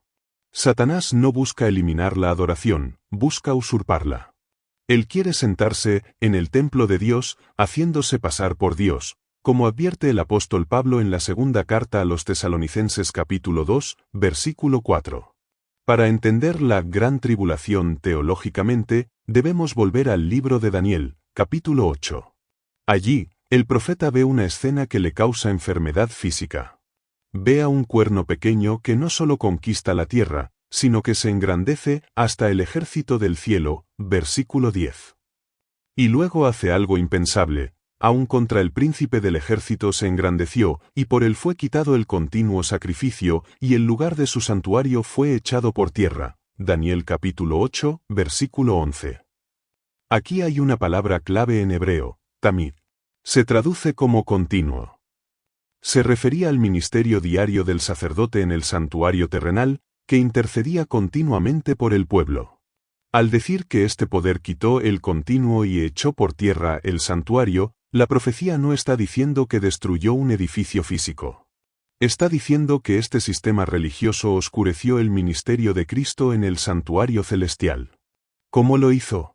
Estableciendo un sacerdocio humano en la tierra que pretende tener el poder de perdonar pecados. Creando un sistema de mediación que interpone a hombres y santos entre el pecador y Dios, cuando la Biblia dice claramente en 1 Timoteo capítulo 2, versículo 5, que hay un solo Dios y un solo mediador entre Dios y los hombres, Jesucristo hombre. El comentario bíblico adventista arroja luz sobre este punto crucial. Explica que la abominación desoladora es, en esencia, un sistema de salvación falsificado. Sustituye la gracia gratuita de Cristo por obras y penitencias humanas. Sustituye el sacrificio único de la cruz por una repetición incruenta y continua en los altares terrestres. Sustituye al sumo sacerdote celestial por un pontífice terrenal. Esto es teológicamente devastador. Si el ser humano mira a la tierra para encontrar perdón, deja de mirar al santuario celestial donde se está llevando a cabo el juicio. Y si no mira al juicio, no se prepara para él. Aquí es donde Apocalipsis retoma el hilo de Daniel y lo amplifica.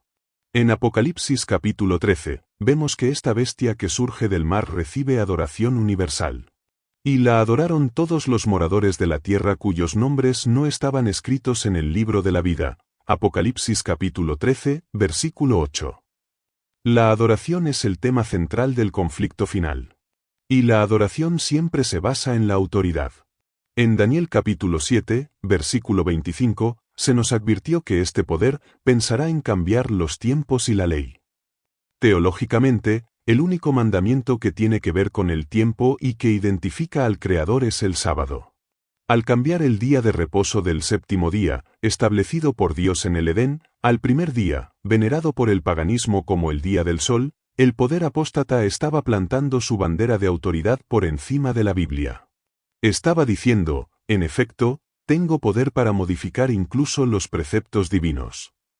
Elena G. de White, en El conflicto de los siglos, en el capítulo ¿Quiénes son los ángeles?, expone otra capa de este engaño teológico, la inmortalidad del alma. Ella explica que Satanás ha preparado el camino para su obra maestra mediante la mentira original de la serpiente, no moriréis. Si creemos que los muertos no están realmente muertos, sino que son espíritus que nos observan, entonces abrimos la puerta al espiritismo. Apocalipsis capítulo 16, versículo 14, dice que en el tiempo del fin saldrán espíritus de demonios que hacen señales. Imaginen la convergencia de estos errores teológicos.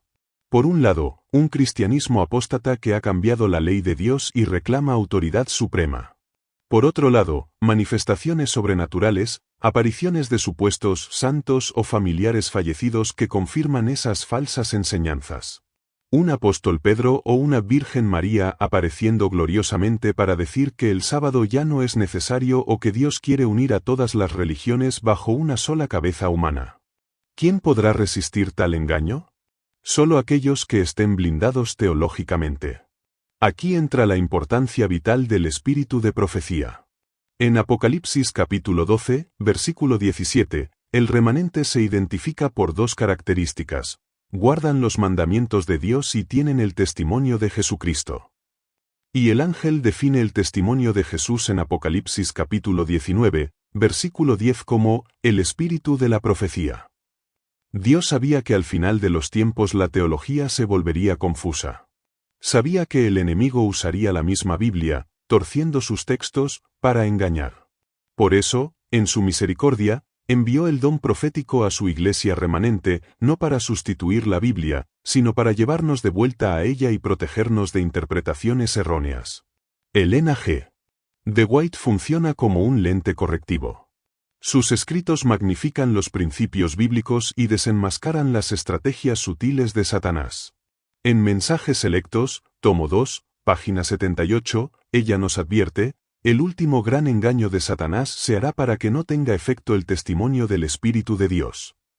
Sin profecía el pueblo será disipado. Proverbios 29, versículo 18. Satanás trabajará hábilmente en diferentes formas y mediante diferentes instrumentos para perturbar la confianza del pueblo remanente de Dios en el testimonio verdadero.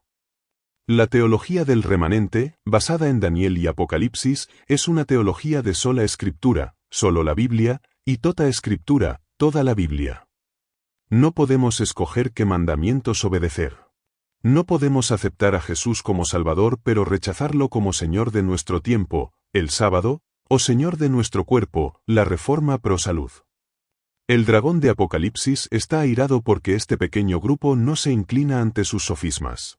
El remanente expone al mundo que el Rey va desnudo.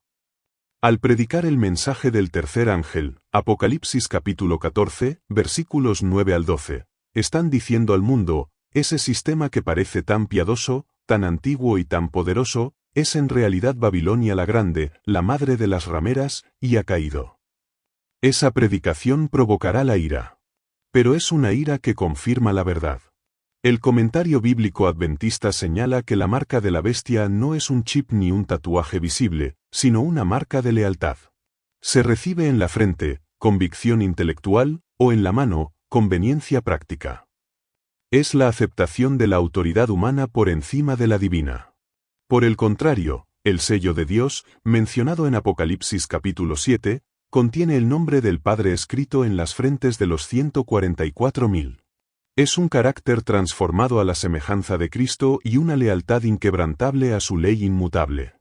Entonces, la interpretación teológica de estos libros nos lleva a una conclusión inevitable: el conflicto final es una batalla por la mente.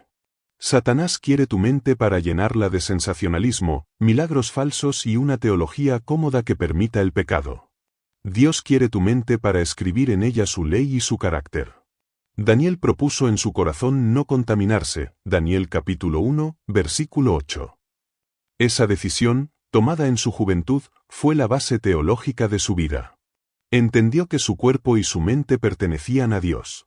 De igual manera, el pueblo de Dios en el tiempo del fin, iluminado por las profecías de Daniel y Apocalipsis, entenderá que la santidad no es una opción, es la única manera de sobrevivir en la atmósfera tóxica de Babilonia. Hermanos, no estamos lidiando con teorías conspirativas. Estamos lidiando con el plan de salvación frente al plan de perdición. Cada doctrina falsa, sea el domingo como día de reposo, la inmortalidad del alma, el rapto secreto o el infierno eterno, tiene el propósito de distorsionar el carácter de amor y justicia de Dios. Al estudiar estos dos libros, estamos limpiando el templo de nuestra mente de los ídolos de Babilonia y restaurando el continuo sacrificio de alabanza y obediencia al verdadero Dios. Estamos volviendo a levantar el santuario de la verdad que ha sido echado por tierra. Hemos navegado por imperios y bestias, hemos calculado tiempos proféticos y hemos desenmascarado sistemas de adoración falsa. Pero el conocimiento profético tiene un peligro inherente, puede quedarse en el cerebro sin bajar jamás al corazón. Saber quién es la bestia no nos salva, lo que nos salva es tener el carácter del Cordero. Por lo tanto, la aplicación ética de los libros de Daniel y Apocalipsis es el examen final de nuestro discipulado. En Apocalipsis capítulo 10, versículos 9 y 10, encontramos una escena extraña y poderosa. El ángel le da a Juan un librito abierto, que representa las profecías de Daniel que habían sido deselladas, y le ordena, toma y cómelo. Juan obedece y relata, y fue en mi boca dulce como la miel, pero cuando lo hube comido, amargó mi vientre. Esta es la metáfora perfecta de la vida cristiana en el tiempo del fin. Comer el libro significa asimilar la palabra de Dios hasta que se convierta en parte de nuestro ser, de nuestra sangre y de nuestros huesos. No es suficiente leer la profecía, debemos ser la profecía cumplida. Debemos encarnar el mensaje. La primera aplicación ética que extraemos de Daniel es la temperancia y la salud. A menudo olvidamos que antes de que Daniel pudiera interpretar el sueño de la estatua en el capítulo 2, tuvo que pasar la prueba de la mesa del rey en el capítulo 1. Daniel propuso en su corazón no contaminarse con la porción de la comida del rey, ni con el vino que él bebía, Daniel capítulo 1, versículo 8. ¿Por qué es esto relevante para nosotros hoy? Porque la claridad espiritual depende de la salud física. Elena G. de White, en el libro Consejos sobre el régimen alimenticio, es contundente al respecto. Ella explica que el cerebro es el único medio a través del cual el cielo se comunica con el hombre. Si embotamos nuestro cerebro con una alimentación pesada, con estimulantes, con alcohol o con entretenimiento basura, estamos cortando la línea telefónica con el cielo. La ética del tiempo del fin exige una reforma en nuestro estilo de vida. No para ganarnos el cielo comiendo lechuga, sino para mantener nuestros lóbulos frontales, la sede del juicio y la conciencia, limpios y receptivos a la voz del Espíritu Santo. ¿Cómo podremos discernir los sutiles engaños del espiritismo y las falsas apariciones si nuestra mente está nublada por la intemperancia? La victoria de Daniel sobre el apetito fue la base de su victoria sobre los leones. La segunda aplicación es la santidad personal. El apóstol Pedro, después de describir la disolución de los elementos y el fin del mundo, lanza una pregunta que debería resonar en cada hogar adventista. Puesto que todas estas cosas han de ser deshechas, ¿cómo no debéis vosotros andar en santa y piadosa manera de vivir? Segunda de Pedro capítulo 3, versículo 11. La santidad no es un concepto místico inalcanzable. Es, sencillamente, estar de acuerdo con Dios. Es amar lo que Él ama y odiar lo que Él odia. En el contexto de Apocalipsis, la santidad significa separarse de Babilonia. Apocalipsis capítulo 18, versículo 4, clama, salid de ella, pueblo mío, para que no seáis partícipes de sus pecados. Esta salida es práctica. Significa sacar de nuestras casas todo aquello que pertenece a Babilonia. Significa revisar qué vemos en la televisión, qué música escuchan nuestros hijos, cómo vestimos y cómo gastamos el dinero que Dios nos ha confiado. No podemos pretender llevar el sello de Dios en la frente mientras llevamos la moda y los vicios del mundo en el cuerpo. Elena G. de White, en Joyas de los Testimonios, tomo 1, página 163, nos advierte: es una cosa solemne morir, pero es una cosa mucho más solemne vivir. ¿Por qué? Porque cada acto de nuestra vida está siendo registrado. Si creemos en el juicio investigador que Daniel vio en el capítulo 7, entonces debemos vivir como personas que están siendo juzgadas ahora. Esto nos lleva al uso del espíritu de profecía. Hermanos, tener los libros de Elena G. de White en la estantería acumulando polvo es una tragedia espiritual. Es como tener un mapa detallado en medio de un campo minado y no abrirlo por pereza. La aplicación ética aquí es la lectura disciplinada y la obediencia. Dios nos envió a esta mensajera para darnos consejos sobre la vida familiar, la educación de los hijos, la administración financiera y la evangelización. Leer El hogar cristiano puede salvar un matrimonio al borde del divorcio. Leer Conducción del niño puede rescatar a un hijo de las garras de la drogadicción o la rebeldía. Leer Eventos de los últimos días nos quita el miedo al futuro y nos da estrategias de supervivencia. El comentario bíblico adventista nos recuerda que la iglesia remanente no solo tiene el testimonio. I don't blame you for living this wish had been enough for you to stay.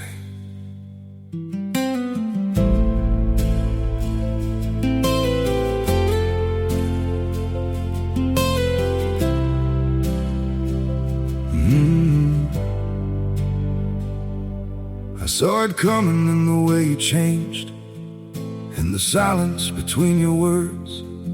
Every I'm fine felt heavier than truth, like something breaking, unheard. I tried to fix what I didn't understand, held on tighter as you slipped away. But love can't grow where it's already gone. I don't blame you for living this wish had been enough for you to stay.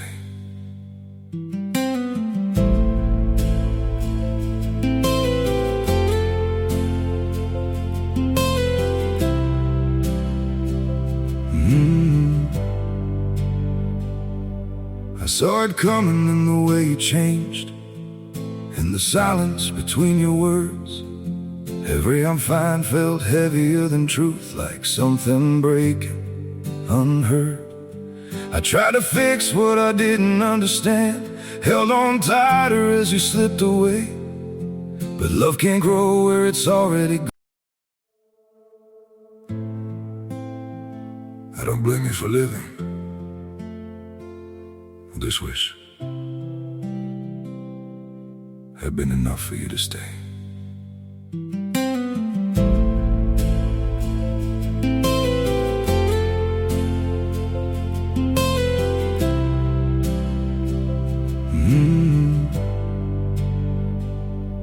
I saw it coming in the way you changed, in the silence between your words. Every I'm fine felt heavier than truth, like something breaking, unheard. I tried to fix what I didn't understand, held on tighter as you slipped away. But love can't grow where it's already gone. I don't blame you for living this wish had been enough for you to stay.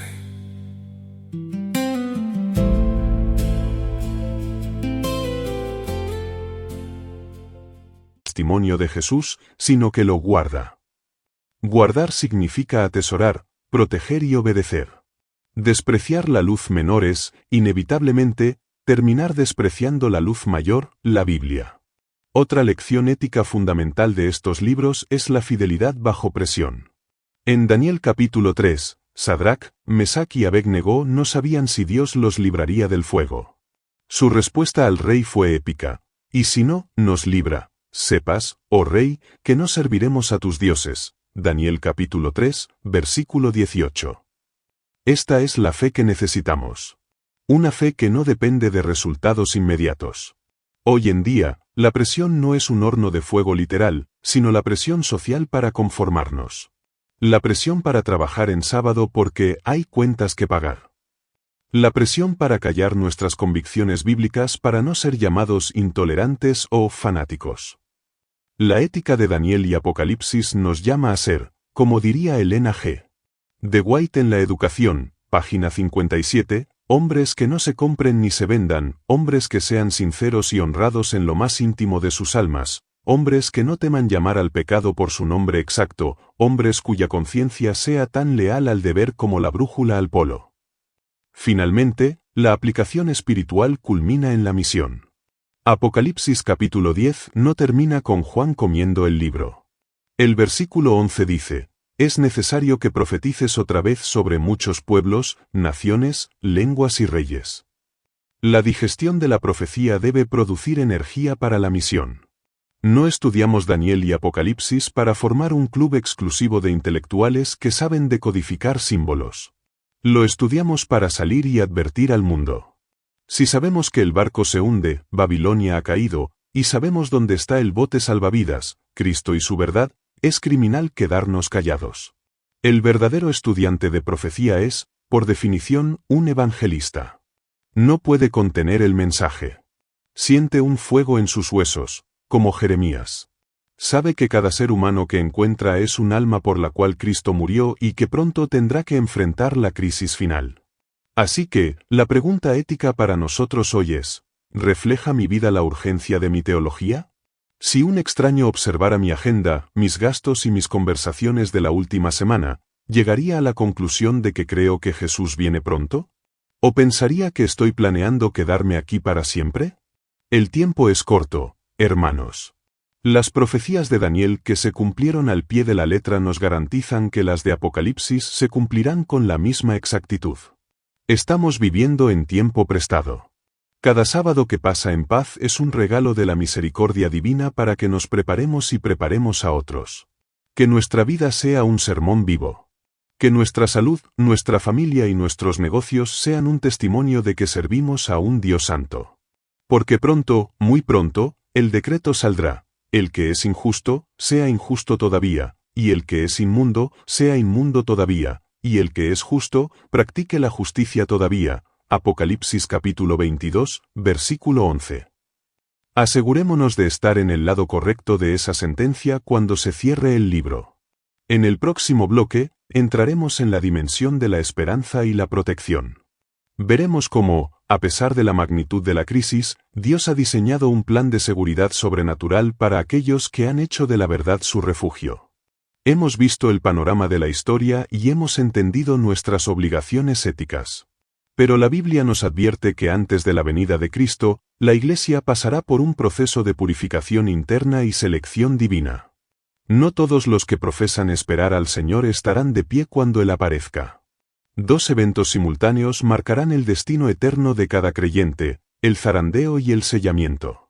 El libro de Apocalipsis, capítulo 7, abre con una visión dramática. Juan ve a 4 ángeles en los 4 ángulos de la tierra, deteniendo los 4 vientos. En la simbología profética, como vemos en Jeremías capítulo 49, versículo 36, los vientos representan guerras, conflictos y conmociones políticas. El mundo está al borde del caos total, pero una orden divina lo mantiene en una paz precaria. ¿Por qué? Un ángel que sube del nacimiento del sol grita: no hagáis daño a la tierra, hasta que hayamos sellado en sus frentes a los siervos de nuestro Dios. Apocalipsis capítulo 7, versículo 3. Aquí radica el corazón de nuestra preparación. El propósito de estudiar Daniel y Apocalipsis no es simplemente llenar nuestra cabeza de datos, sino preparar nuestro carácter para recibir el sello del Dios vivo. ¿Qué es este sello? El Comentario Bíblico Adventista, tomo 7, nos aclara que no se trata de una marca física visible. Es un afianzamiento en la verdad, tanto intelectual como espiritualmente, de tal manera que el creyente ya no puede ser movido. Es la aprobación divina sobre un carácter que ha llegado a reflejar la imagen de Jesús. Pero hay un componente legal en este sello. En la antigüedad, El sello de un gobernante contenía 3 elementos: su nombre, su título y su territorio. Si buscamos en la ley de Dios, en Éxodo capítulo 20, encontramos que solo el 4º mandamiento, el sábado, contiene estos 3 elementos: Jehová, nombre; hizo, o creador, título; el cielo y la tierra, territorio. Por lo tanto, el conflicto final que Daniel y Apocalipsis describen girará en torno a la autoridad. Daniel fue probado en su lealtad a la ley de su Dios frente a la ley de Medo-Persia, Daniel capítulo 6. Nosotros seremos probados en nuestra lealtad al sello del Creador, el sábado, frente a la marca de la bestia, el falso día de reposo. Elena G. de White, en Joyas de los Testimonios, tomo 2, página 71, escribe: tan pronto como el pueblo de Dios sea sellado en su frente, no es ningún sello o marca que se pueda ver, sino un afianzamiento en la verdad. Tan pronto como sea sellado y preparado para el zarandeo, éste vendrá. Hablemos del zarandeo. Esta es una verdad incómoda pero necesaria. La profecía no promete que toda la iglesia visible entrará triunfante al reino. Al contrario, predice una gran deserción. El término zarandeo proviene de la agricultura, del proceso de sacudir el grano para separar el trigo de la paja. ¿Qué causa este zarandeo dentro del pueblo de Dios? Elena G. de White identifica varias causas en primeros escritos. La primera causa es la introducción de falsas teorías. Hombres se levantarán torciendo las profecías de Daniel y Apocalipsis, negando el santuario, negando la divinidad de Cristo o negando la vigencia de los mandamientos. Aquellos que no han estudiado por sí mismos, aquellos que dependen de la fe del pastor, serán arrastrados como hojas secas. La segunda causa es el rechazo al testimonio del testigo fiel a la iglesia de la Odisea, Apocalipsis capítulo 3, versículo 14. Este mensaje nos llama al arrepentimiento por nuestra tibieza. Aquellos que se resisten a este llamado, que se ofenden cuando se les señala su pecado, que prefieren un evangelio suave y motivacional en lugar de la verdad presente, serán zarandeados. Terminarán abandonando las filas de la verdad y uniéndose a la oposición. Es aterrador pensar que uno puede estar en la iglesia, cantar los himnos, devolver los diezmos, y sin embargo, no recibir el sello. En Ezequiel capítulo 9, encontramos una profecía paralela al sellamiento de Apocalipsis. Un varón vestido de lino recibe la orden de poner una señal en la frente de los hombres, que gimen y que claman a causa de todas las abominaciones que se hacen. Noten la condición: gimen y claman por el pecado. No son indiferentes. Les duele ver que el nombre de Dios sea deshonrado. Tienen una sensibilidad espiritual aguda, cultivada por el estudio de la profecía. Mientras otros ríen y se divierten despreocupadamente, el remanente fiel está en angustia espiritual, buscando la pureza. Aquí es donde Daniel y Apocalipsis se convierten en nuestra ancla. Estos libros nos enseñan que la mayoría casi siempre está equivocada. En los días de Daniel, la mayoría adoró la estatua de oro. En los días del fin, se maravilló toda la tierra en pos de la bestia. Apocalipsis capítulo 13, versículo 3. Solo una minoría resiste. El estudio de estos libros nos da la fortaleza psicológica y espiritual para ser parte de esa minoría, para estar de pie aunque los cielos se desplomen. La teología del sellamiento nos enseña que el carácter no se transfiere. En la parábola de las 10 vírgenes de Mateo capítulo 25, las insensatas pidieron aceite a las prudentes, pero no se les pudo dar. El aceite, el Espíritu Santo y el carácter preparado, es algo que se adquiere individualmente en la cámara secreta de oración y estudio. Nadie puede ser sellado por la fe de su abuela o de su esposo. Elena G. de White nos advierte en El conflicto de los siglos, página 681, no hay un segundo de tiempo que perder. ¿Debemos vigilar cada momento? Seguir a Cristo es una lucha constante, una batalla y una marcha. El proceso del sellamiento está ocurriendo ahora. Cada vez que resistimos una tentación, el sello se marca más profundamente. Cada vez que defendemos la verdad, el sello se hace más claro. Pero cada vez que cedemos al pecado, cada vez que transigimos con el mundo, el sello se borra y nos volvemos más susceptibles a la marca de la bestia. El apóstol Pablo, en la segunda carta a Timoteo capítulo 2, versículo 19, declara: pero el fundamento de Dios está firme, teniendo este sello: conoce el Señor a los que son suyos, y, apártese de iniquidad todo aquel que invoca el nombre de Cristo. Conocer a los suyos y apartarse de iniquidad. Esa es la esencia del mensaje. Daniel y Apocalipsis no son libros para adivinos, son manuales para la santificación. Nos muestran la santidad de Dios y la pecaminosidad del sistema babilónico para que podamos hacer una elección informada y eterna. Cuando termine el sellamiento, la puerta de la gracia se cerrará. Jesús dirá, hecho está. Y entonces, aquellos que tengan el sello de Dios serán invulnerables a las plagas, mientras que aquellos que no lo tengan quedarán expuestos a la furia de los elementos y al engaño final. Hermanos, la pregunta que debe quitarnos el sueño esta noche no es si sabemos la fecha de la venida, sino, ¿se está fijando el sello de Dios en mi carácter hoy? ¿Estoy permitiendo que el Espíritu Santo grabe la ley en mi mente y corazón? El zarandeo ya ha comenzado. Vemos a muchos abandonar la fe, seducidos por el brillo del mundo o por sofismas intelectuales. No nos desanimemos por ello, es el cumplimiento de la profecía. Más bien, aferrémonos con más fuerza a la palabra profética más segura, 2 de Pedro capítulo 1, versículo 19, que alumbra en lugar oscuro. El sellamiento ha concluido. En el cielo, una voz potente declara, hecho está. Y entonces, la profecía de Daniel capítulo 12, versículo 1, se convierte en la realidad presente del mundo. En aquel tiempo se levantará Miguel, el gran príncipe que está de parte de los hijos de tu pueblo, y será tiempo de angustia, cual nunca fue desde que hubo gente hasta entonces.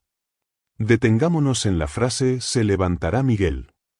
En el lenguaje judicial del Antiguo Oriente, el juez se sienta para deliberar y escuchar el caso, pero se levanta para dictar sentencia y ejecutarla. Miguel, que no es otro que Cristo en su rol de guerrero y protector de su pueblo, termina su labor de intercesión. El incensario de oro es arrojado, Apocalipsis capítulo 8, versículo 5. Ya no hay sangre que rociar sobre el propiciatorio para el perdón de los pecados nuevos, porque todos los casos han sido decididos eternamente. Elena G. de White, en El conflicto de los siglos, página 679, describe este momento con una gravedad que estremece. Cuando él abandone el santuario, las tinieblas cubrirán a los habitantes de la tierra. Durante ese tiempo terrible, los justos deben vivir a la vista de un Dios santo sin intercesor. Muchos han temblado ante esta declaración. ¿Vivir sin intercesor? ¿Significa que estamos solos? Jamás. Significa que nuestra naturaleza pecaminosa ha sido cubierta, nuestros pecados borrados y nuestro carácter sellado. No necesitamos que nadie abogue por nuestra inocencia porque el juicio ya ha declarado, estos son míos. Pero significa también que el Espíritu Santo, que hasta ahora refrenaba el misterio de la iniquidad, se retira de la tierra impenitente. Satanás toma control total de aquellos que rechazaron la gracia. Y entonces comienza el tiempo de angustia. Apocalipsis capítulo 16 detalla la naturaleza de esta angustia a través de las 7 postreras plagas. Estas no son simbólicas, son juicios literales sobre la bestia y su imagen. Úlceras malignas, aguas convertidas en sangre, calor abrasador. El mundo que adoró a la naturaleza y a la ciencia por encima del Creador, ve cómo la naturaleza se vuelve contra él. Pero, ¿qué sucede con el pueblo de Dios, con aquellos que estudian Daniel y Apocalipsis? Ellos entran en lo que la Biblia llama la angustia de Jacob. En Jeremías capítulo 30, versículo 7, leemos, «Ah, cuán grande es aquel día! Tanto, que no hay otro semejante a él, tiempo de angustia para Jacob, pero de ella será librado». La teología detrás de esta angustia de Jacob es vital. Jacob, al volver a su tierra, sabía que su hermano Esaú venía con 400 hombres armados para matarlo. Jacob estaba indefenso. Pasó la noche luchando con un ángel, Cristo preencarnado. Su angustia no provenía del miedo a la muerte física, sino del terror de que algún pecado no confesado en su pasado fuera la causa de la destrucción de su familia. Así será con el remanente. Mientras las plagas caen alrededor, mientras se promulgan decretos de muerte contra los que guardan el sábado, el pueblo de Dios sentirá una profunda agonía espiritual. Satanás los acusará, miren sus vidas pasadas, miren sus defectos. ¿Cómo pueden pretender ser salvos?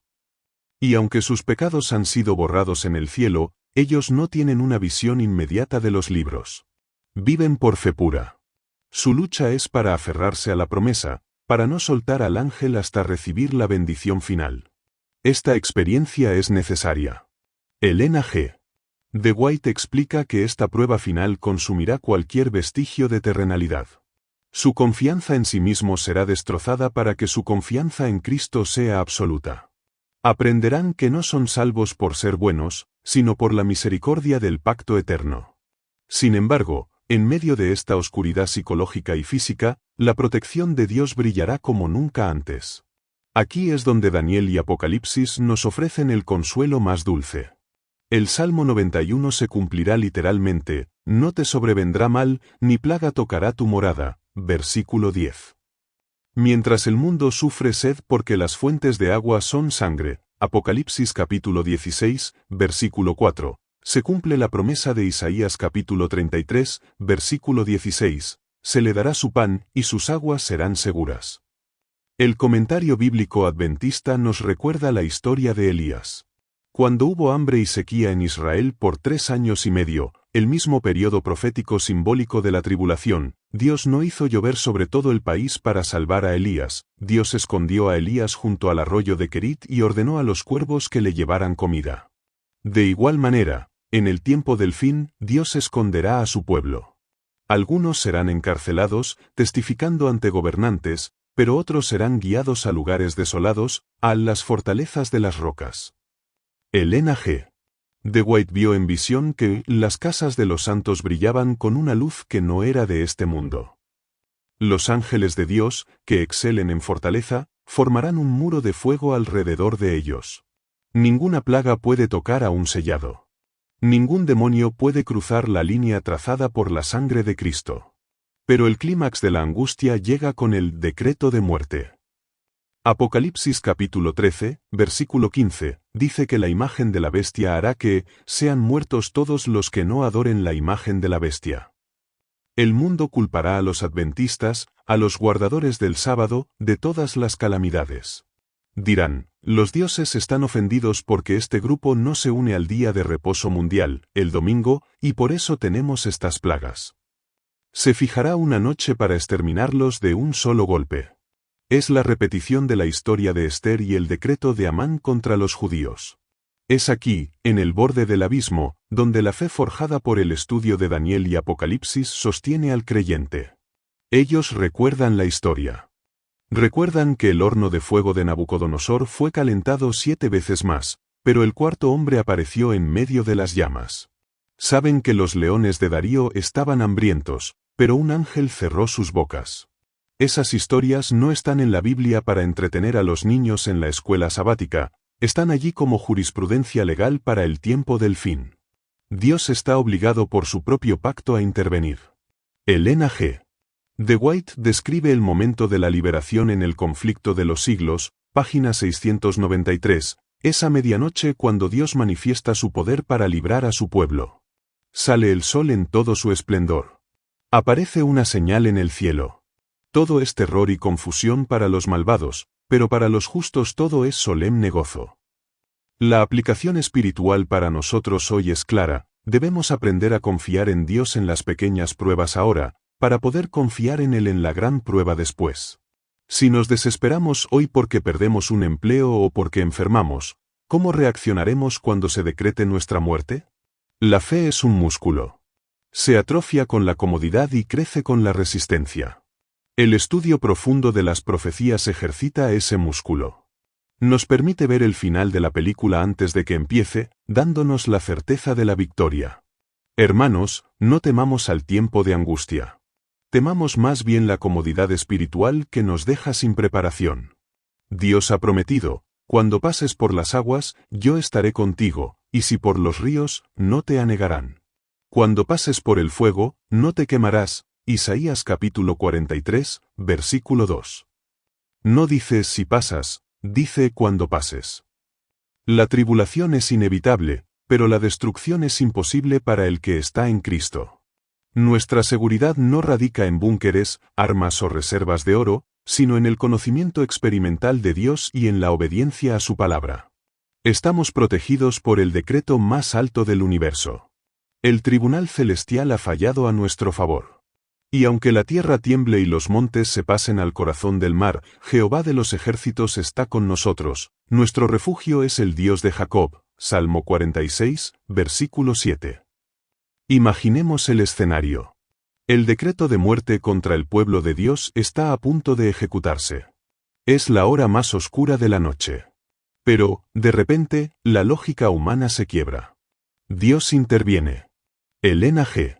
de White, en El conflicto de los siglos, página 698, describe con una belleza poética incomparable lo que sucede. Aparece en el este una pequeña nube negra, de un tamaño como la mitad de la palma de la mano de un hombre.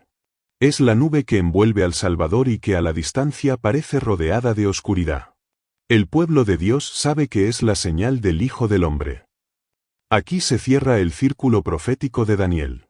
En Daniel capítulo 7, versículo 13, el profeta vio: He aquí con las nubes del cielo venía uno como un hijo de hombre.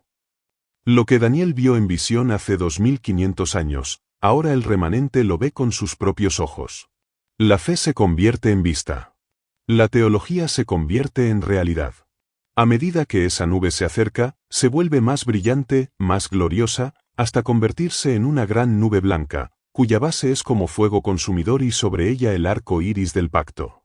Jesús no viene como un líder político para solucionar la economía, viene como el Rex Regum, el Rey de Reyes y Señor de Señores descrito en Apocalipsis capítulo 19, versículo 16. En ese momento, ocurre la gran vindicación. Durante años, el mundo se burló de aquellos que estudiaban las profecías. Los llamaron alarmistas, fanáticos, anticuados por guardar el sábado y creer en un juicio celestial. Pero cuando el cielo se enrolla como un pergamino y las montañas se mueven de sus cimientos, Apocalipsis capítulo 6, versículo 14, el mundo comprende demasiado tarde que la Biblia tenía razón. Los imperios que Daniel describió, el oro, la plata, el bronce, el hierro, son finalmente desmenuzados por la roca cortada no de mano, que golpea la imagen en sus pies. Todo el orgullo humano, toda la tecnología, toda la falsa religión de Babilonia, se desvanece como el tamo de las eras de verano. Daniel capítulo 2, versículo 35. Pero para los que comieron el librito, para los que interiorizaron la profecía, este no es un momento de terror, sino de extasiada liberación. Entonces suena la trompeta. Es el sonido que penetra hasta las profundidades de la tierra y los abismos del mar. Y ocurre el milagro de Daniel capítulo 12, versículo 2. Y muchos de los que duermen en el polvo de la tierra serán despertados, unos para vida eterna y otros para vergüenza y confusión perpetua. ¡Qué reunión gloriosa! Adán se levanta. Daniel se levanta.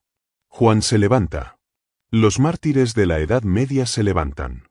Y tus seres amados que murieron en la fe de Jesús se levantan. La muerte, el último enemigo, es tragada en victoria. Hay un detalle hermoso en la profecía de Daniel que a menudo pasamos por alto. Al final de su libro, en el capítulo 12, versículo 13, se le promete al profeta: mas tú irás hasta el fin, y reposarás, y te levantarás para recibir tu heredad al fin de los días. Daniel murió en el exilio, lejos de Jerusalén. Pero en esa mañana de resurrección, él estará allí para ver el cumplimiento total de sus visiones. El comentario bíblico adventista resalta que la recompensa de los justos no es etérea ni abstracta. Es real y tangible. La nueva Jerusalén desciende del cielo, ataviada como una esposa para su marido. Apocalipsis capítulo 21, versículo 2. Y aquí encontramos la promesa específica para los estudiosos y maestros de la profecía. Daniel capítulo 12, versículo 3 dice: los entendidos resplandecerán como el resplandor del firmamento, y los que enseñan la justicia a la multitud, como las estrellas a perpetua eternidad. Los entendidos, masquilim en hebreo, son aquellos que tuvieron la sabiduría de prestar atención a la profecía y compartirla. Su recompensa es brillar. No con vanagloria humana, sino con el reflejo del carácter de Cristo.